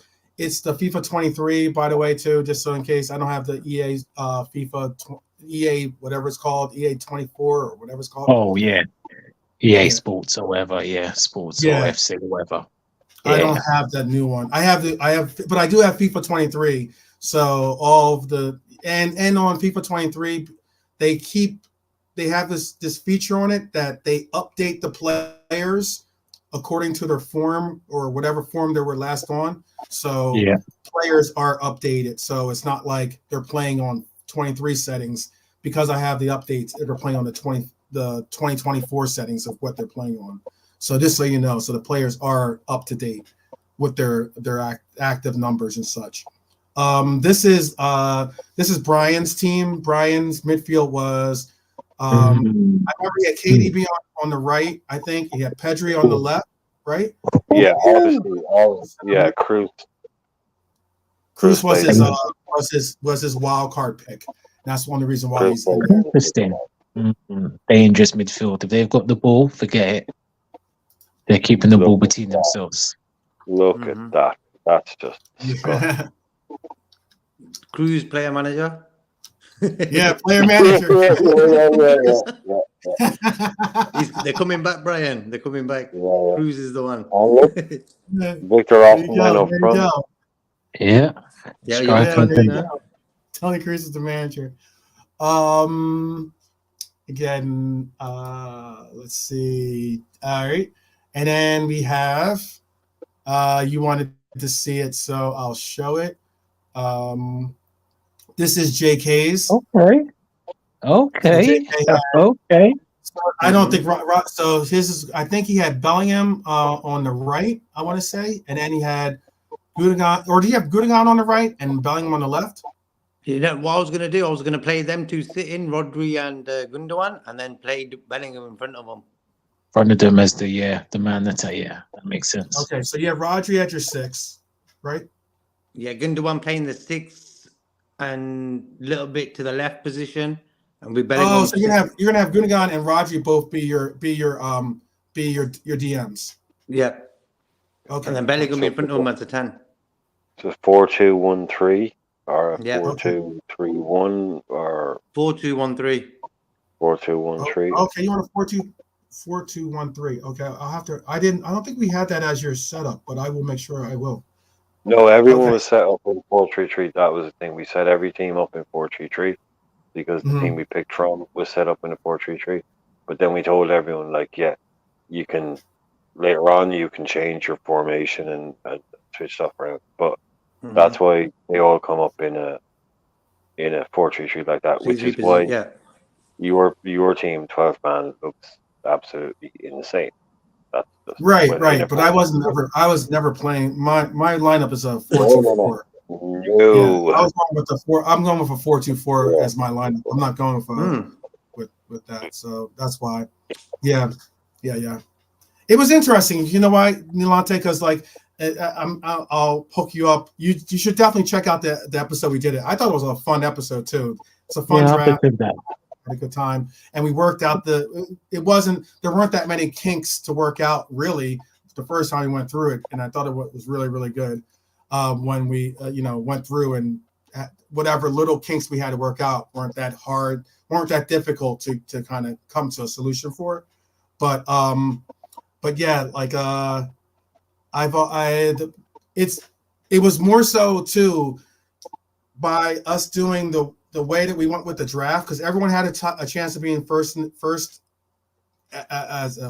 the first pick in the round, and that round was always whatever team that we were picking from was the round. So we'd say, like, let's say Real Madrid is the 4th round, and whoever has the first pick got the pick from Real Madrid first. That's how we did it, and and it ended up being, sometimes for my unfortunate luck was I had to go behind JK, for instance, who got Bayern Munich, as his first pick. Okay, and then like it ended up falling on me because he took the player I was going to take, and by him taking that player, it then forced me to take the best available player, who I thought was the best available player, rather than take the positional player I wanted. And then it makes you kind of like adjust your strategy. I know Chris had a strategy already going into it of what formation he wanted to do. I kind of like allow for myself to get the best available and then try to make a formation to accommodate the players I had. So do you know what the best thing was? Do you know what the best thing was, Nilante, right? If you look at my team, I have Dembele on the left, right? And from the start of the game, I wanted Vinny Jr. Oh, right? yeah. Right. So I had it in my head, I'll get Vinny Jr., I'll get Vinny Jr. But then when it came my turn to pick and I wanted to replace Diaz, I worked it out in my head by the lads that I was going to get third choice on Real Madrid. So I thought, there's no chance I'm going to get Vinny Jr. He'll be gone. So I have to pick a left winger now.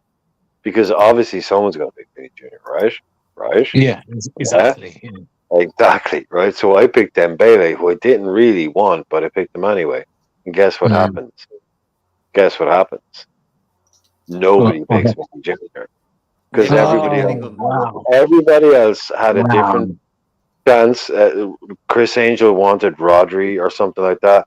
Someone Yeah. or not, someone else. And like when it got to me, and I had a pick of anybody from Real Madrid, and Vinny Jr. Yeah. was still on the table. I couldn't Oh. pick him because I'd already picked the left winger. Yeah. Left winger. Oh my God, Bryce. I feel for you. Because I I picked feel for you, Bellingham Bryce. first. Because I Yeah. picked Bellingham first, and I think Chris missed. He said he Yeah. wasn't going to sign that one. I think. Yeah, he had someone else or something like that, and I was like, "Are you fucking for real?" So that's why, like, that was a really fun part of the game. That's a really because Yeah. like only one Yeah. person can pick, and you can only pick. I had replaced basically my left winger, so I couldn't replace. I couldn't sell Dembele Yeah. to bring in Vinicius. So I was just sitting there because can you imagine that front line?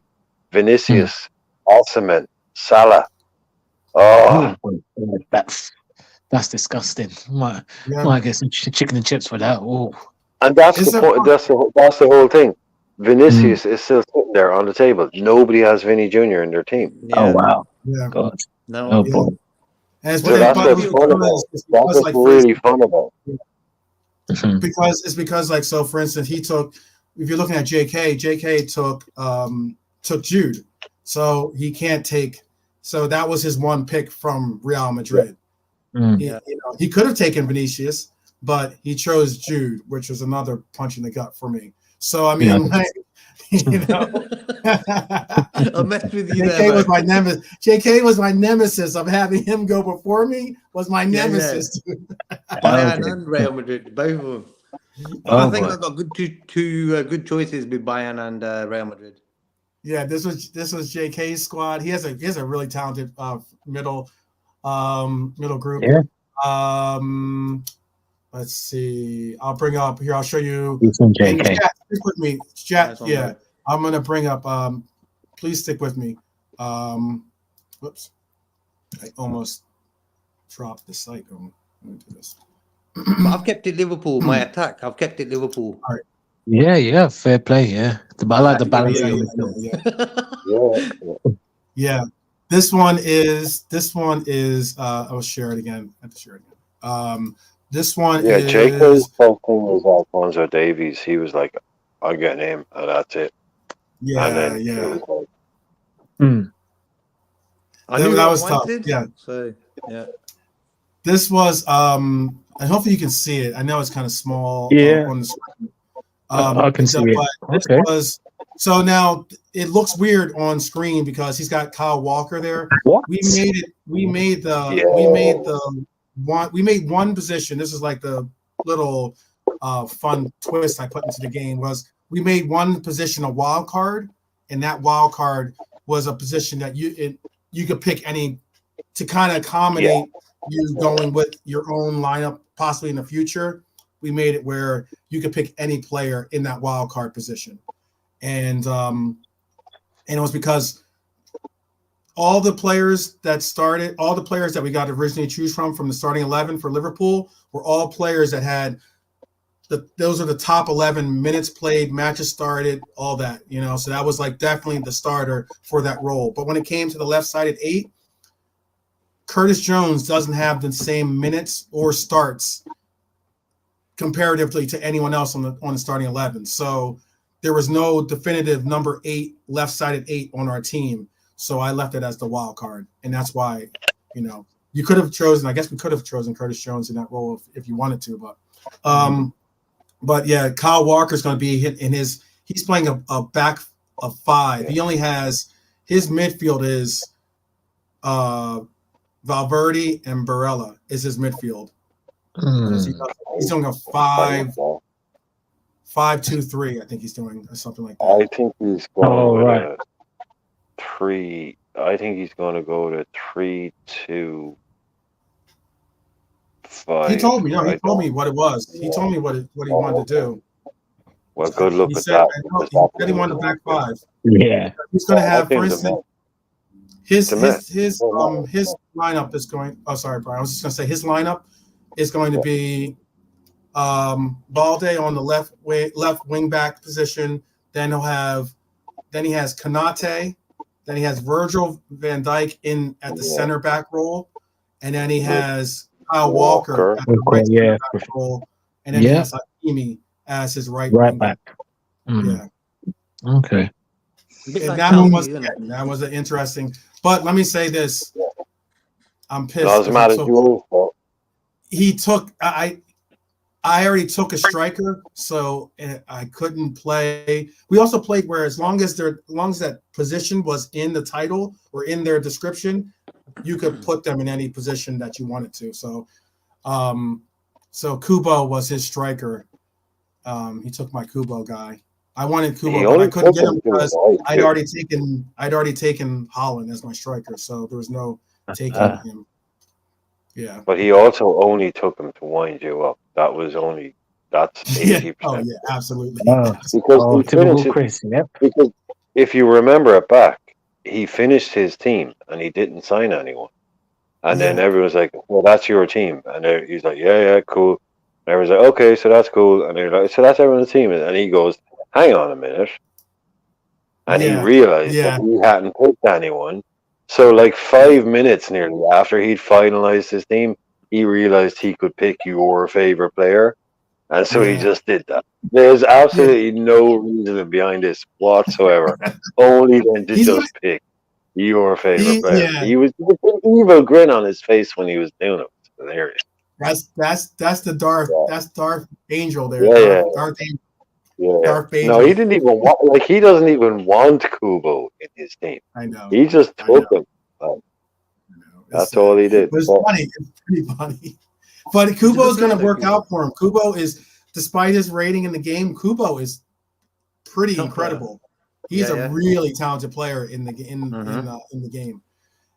This is, I'll show you real quick. So the chat, this is why I said the chat, please, hopefully you stuck around, because I know that the chat probably wants to see who they had. If you know, this is a quick reminder. This was the chat team. It was basically Dustin, wasn't it? Dustin was kind of the main manager that was picking the people. So if Dustin is back, he needs to be in tomorrow night because, you know. Yeah, hopefully everyone is in on tomorrow night because that word. Yeah.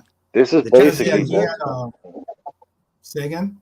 The chat team's good actually. The chat team is First off, chat's team. The one unique thing that I've had by playing by running a couple of mocks to kind of like make sure that we get the gameplay to be because Brian was with me when I was doing that. We were doing like mock games to try to make sure that because you got to recognize the AI will take over as coach. So the AI is going to run.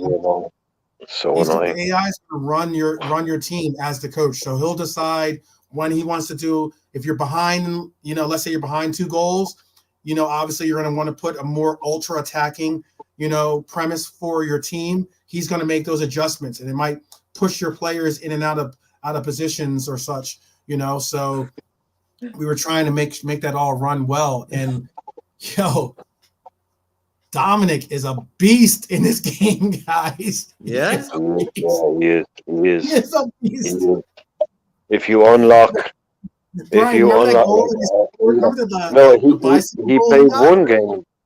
No, he played one game, right? And he did absolutely nothing.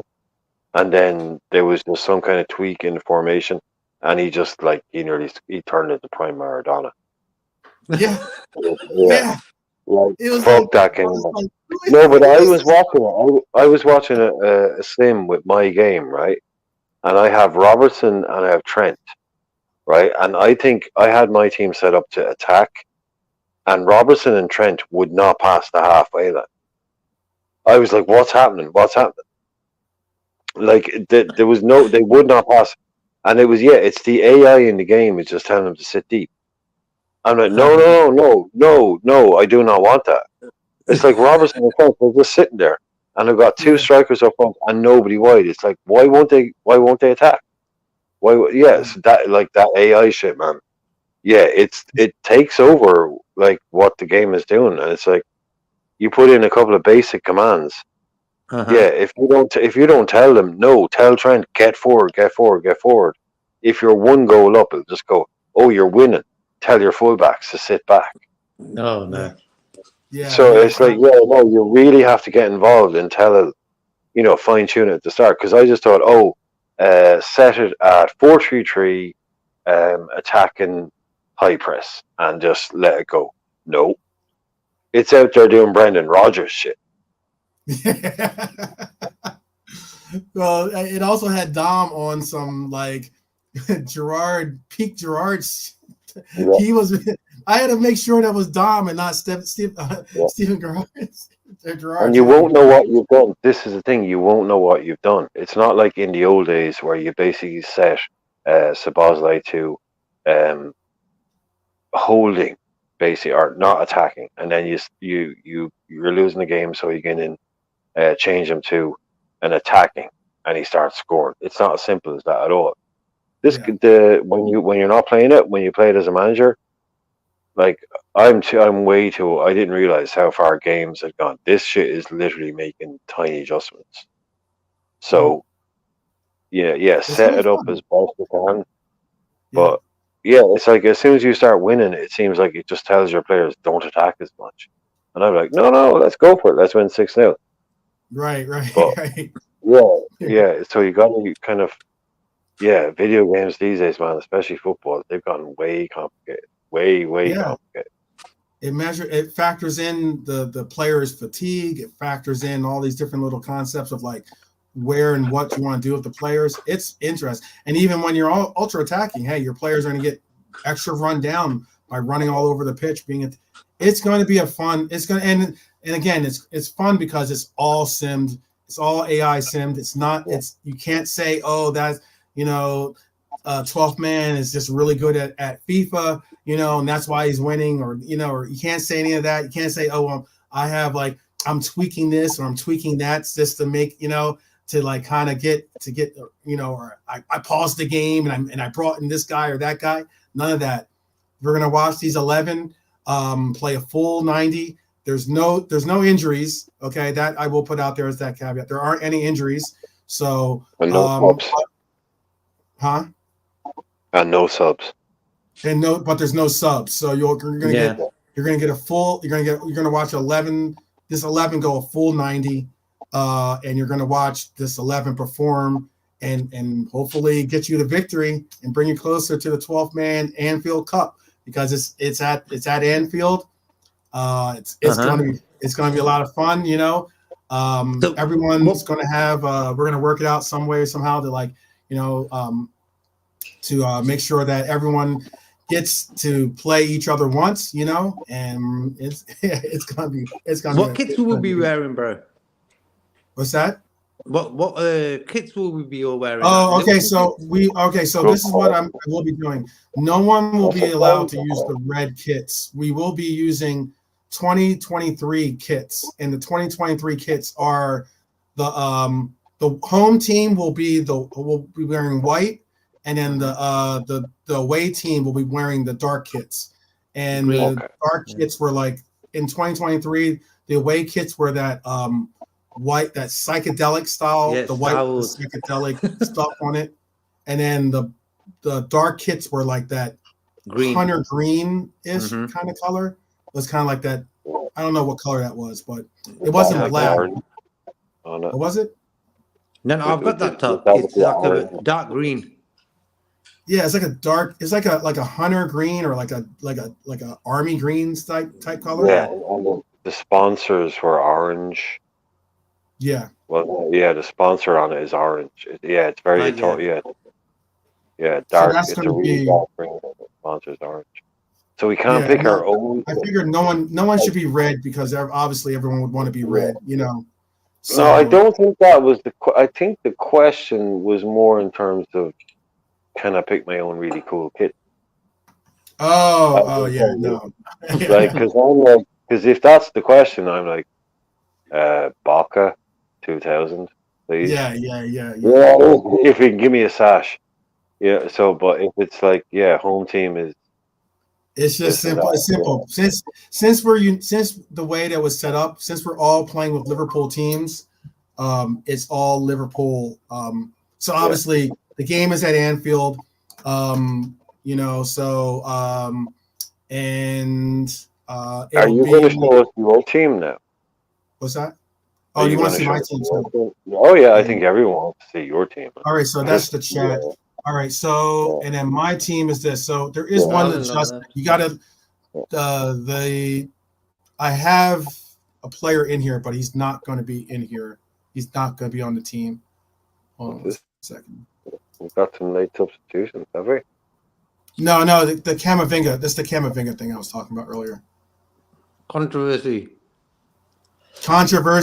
Yeah, I know.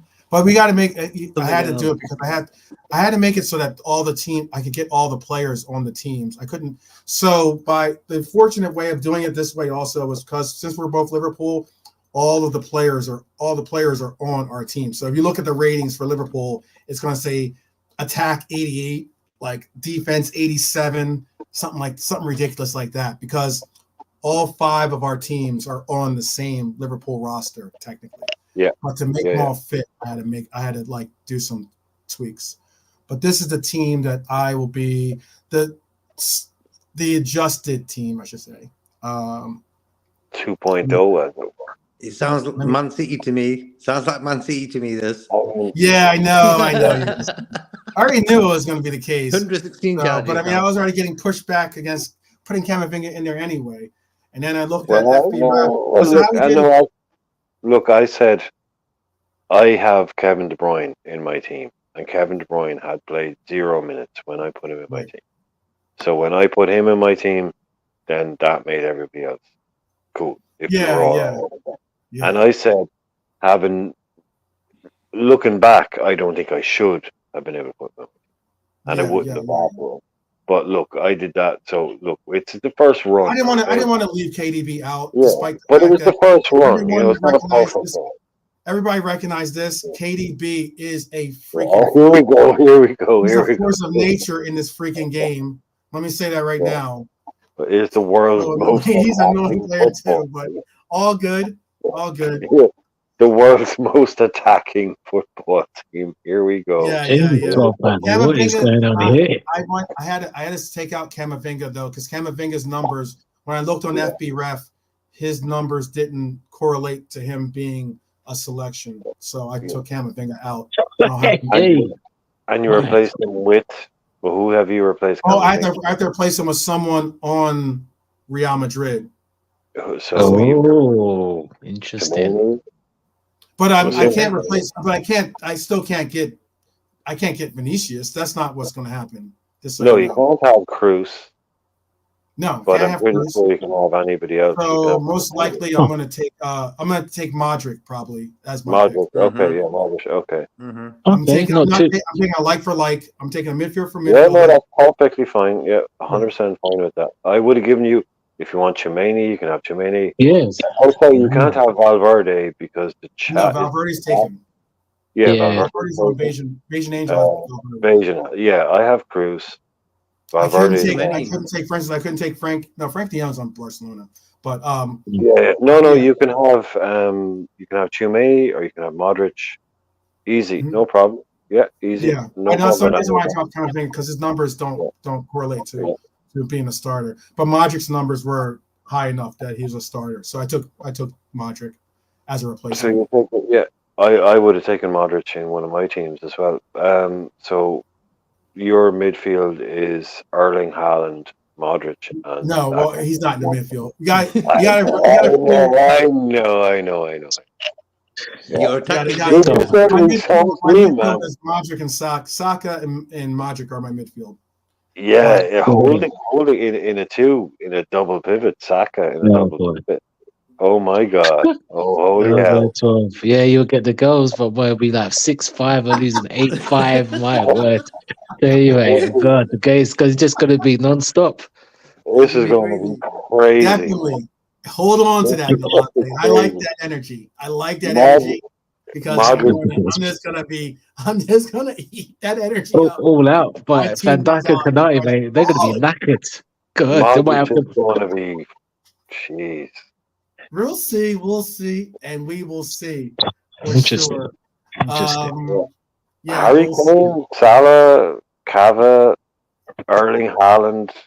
How you fit My them all front in? line is so basically, Nilante. My front line is Salah on the right, KK on the left, and then I KK, yeah. have and then I have HK. Harry Kane as my left striker, and I have Holland as my right striker. Dangerous. Yeah. Oh, With Tell me, Camavinga and Saka. any back four, much less a back five, isn't really scared about if we ever in their final third, what'll happen? You got Modric. oh my God. You're gonna have Modric and Saka as possible entries. Utilizing channels and So we're going to have to see if that midfield can ever get that ball to that front four. Hey, we'll see. Yeah, because it's too. Oof, yeah. You've got We'll see tomorrow. You're playing 4-2-4. You're playing 4-2-4, basically, right? Yeah. Yeah. You're playing 4-2-4 with our back four, Camavinga and Saka as a centre midfield pair. Wait till you see the ultra attacking. And then they can I don't want to see the ultra they don't have the attacking. ball. If they don't have the ball, they ain't putting it in the back. That's all I'm saying. And that midfield is getting dominated. Yeah. Dominated. Anyhow.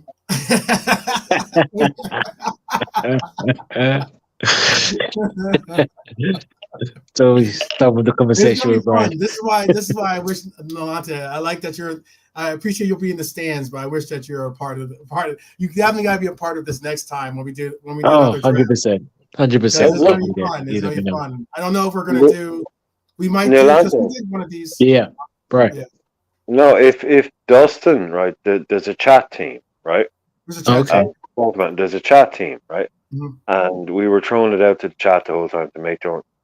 And there was one guy, Dustin, that was here that was making all the choices because he was basically the only guy that was being positive about it. Mm-hmm. So he was designated as the chat team manager. So okay. If Dustin isn't around tomorrow night, you can take over as chat team manager and say what formation to play, attacking, defensive. What you can do it. Because because the chat team is part of it. The chat team is part of it. Yeah, the chat team is part of the round robin. So if Dustin isn't around, they're going to need. Basically, all I'm going to say is if Dustin isn't around, the chat team is going to need a manager. Yeah, no problem. Yeah, so you may as well. I don't know. I don't think Dustin's in the chat right now. I know there were a bunch. It was fun to see how the chat got to their lineup because the chats. I put the chats lineup one more time. The chats lineup was good. Hey, the chats lineup was a good lineup. And I'm gonna say this in defense of the chat. Big up to the chat. Big up to Mighty Red Army out there. But I will say this openly: the chats team, don't sleep on the chats team. No. Not what's all right in killer mode. Yeah, don't sleep on them, man. Yeah, you can Frankie de Jong as your DM. Dom. Yeah, Dom doing crazy work. Hey, shout out for them picking up Wirtz. Wirtz is like a really talented player. Quality, man. I would love him to see him at Liverpool. Oh my God, he's a baller. He's cool. They took him off me. They took him off me. I was second choice on Leverkusen, and chat took Wirtz. I was raging all night. Oh dear, Brian. They called your bluff. Yeah, they took, and then they got Foden on the left. It might happen for real, lads. Forget this. It might happen for real. Yeah, it might. We've seen where Alonso comes, Wirtz comes. I mean, yeah. But yeah, Phil Foden on the left wing, solid shout. But dude, they got first pick with there's one French team, and that lucked out as being the first pick for PSG, and of course, there is no hope for Nunez. There's no. As soon as I saw PSG chat, you were up on on the clock chat for PSG. Do you want to keep Nunez or not? I was like, oh, it's a done deal. It's a done deal. So yeah, they ended up taking Mbappe. But don't sleep on their team. Don't sleep on anybody's team in this tournament. It's gonna be a fun tourney, I think, because these teams are. Brian and I have seen some of the the mock runs that we've done. The games have all been competitive. There's been some real games that are real competitive. I've seen a little bit more of the mocks, so I've seen some. There have been some blowouts too, by the way. There's been some I didn't think there was going to be, but there's been some games that have ended up being like 5-2, 4-2, something like that. So yeah, but it's gonna be fun. It's gonna be a lot of fun. That's tomorrow, guys. We're gonna do the inaugural kickoff. I have it set for Thursday as well to be another day. So maybe that will be if we're not able to get a lot of all the games in, then we'll maybe do a part 2 on Thursday. But I have Thursday and I'll have Tuesday as on the calendar as being possible day or definite days for Tuesday, but possible day for Thursday as well. It's gonna be fun, guys. It's gonna be a fun run for sure. I hope that the chat's there here with me for Nolante. I hope that you join us tomorrow. Same time, same bat channel, same bat time, same bat channel, as they say, right? Yeah. 7. If the hour hand says 7, please do check out YouTube and see when and where the Liberal 12th Man show is, because that's what it is Lucky 7. It will be Liberal 12th Man show. So that's how it is. It's an easy remembrance. Thank you, Brian, for hopping on and joining us for the player evaluations. Also for obviously all the work you've done with putting this preview or getting this to be even the concept of having this preview be a preview of tomorrow. Is there anything you want to say before we land the plane? Tell a friend to smell a friend. Okay, got you. I appreciate that. Brian would say. Yeah. Nolante, is there something that you wanted to chime in as before we land this plane? The only thing I'm going to say is I put the camera on for this is what I want. Uh-oh. Thank you. Thank you. This is what I need, man. This is what I need by May, yeah? Yeah. Just to end it out and just to rub it into all the other teams you think we're going to fall apart. This is what we're going for. I won't settle for anything less. Yes. Yeah. Yes. Yeah. Yes. Reminding us why we're all here. That's why we're all here. Yeah, Brian. Trophies. Yeah. Trophies. Not all the extra, the other drama. Yeah, keep the drama for your mama. Is that how I say something like that, right? It is now. If it wasn't before, it is now. It is now. Yeah. Exactly. It definitely is. Oh, good. JK, you got any parting shouts as we near landing this plane? No, all good, bro. Nice being on the show. Have a good night, bros, and you, Brian, Nelanti. Yeah, see you tomorrow, man. Yeah, JK, as always, man. Blessings. Yeah, JK, I'll definitely hit you up though on Twitter to get some of the more specifics, so we can get. I'd like to get some of the specifics for the tweaks that you want for your team, so that I can have them ready, and so that it makes the show go ready that to much, rumble, yeah. Because I'll have to do the the lineup, whatever lineups that you want, as in the formations, the roles, and all that stuff. I'll have to have that all up and ready. Yeah, lads. Don't forget, JK. Don't forget penalty takers, corner takers, free kick takers. Okay. Right. Yeah. Otherwise, because the AI it'll pick one for you. Yeah. Otherwise, What you can do, bro, if you can give me a list, and I'll send you the list back. Okay. Yeah. If you I don't know if you have FIFA 23 or I don't know if it's different from the EA one, but I sent that little screenshot. Should have it. But I'll talk to you though. I'll try to on Twitter. You can make phone calls, I think, too. So we can talk through Twitter too. But definitely thank you for joining. If you stuck all the way through for this 90-minute that became basically a double header, apparently, by me going 3.5 hours, thank you for sharing in the chat. Thank you for sticking it out with us. Thank you for all your contributions. And yeah, I hope to see you tomorrow when the hour hand in the UK, at least when the hour hand in the UK hits 7. I know it's different for Germany, different for all the various parts of the world, Indonesia, Malaysia. I got friends now in Australia.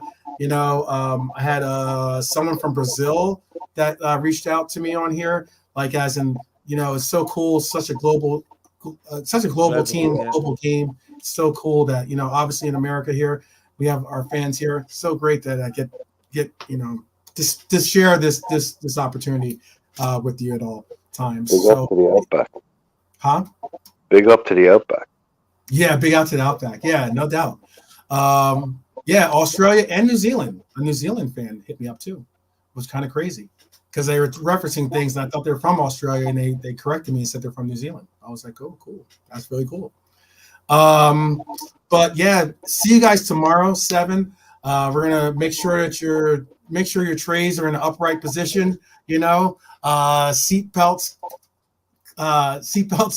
fastened firmly as we come to the end of this ride. I appreciate each and every. Take care of yourselves. Continue to take care of your loved ones and those that can make a difference in all of our lives. That is family. You are my Reds family. I appreciate each and every one of you, and I will see you guys tomorrow. All right, guys, take care.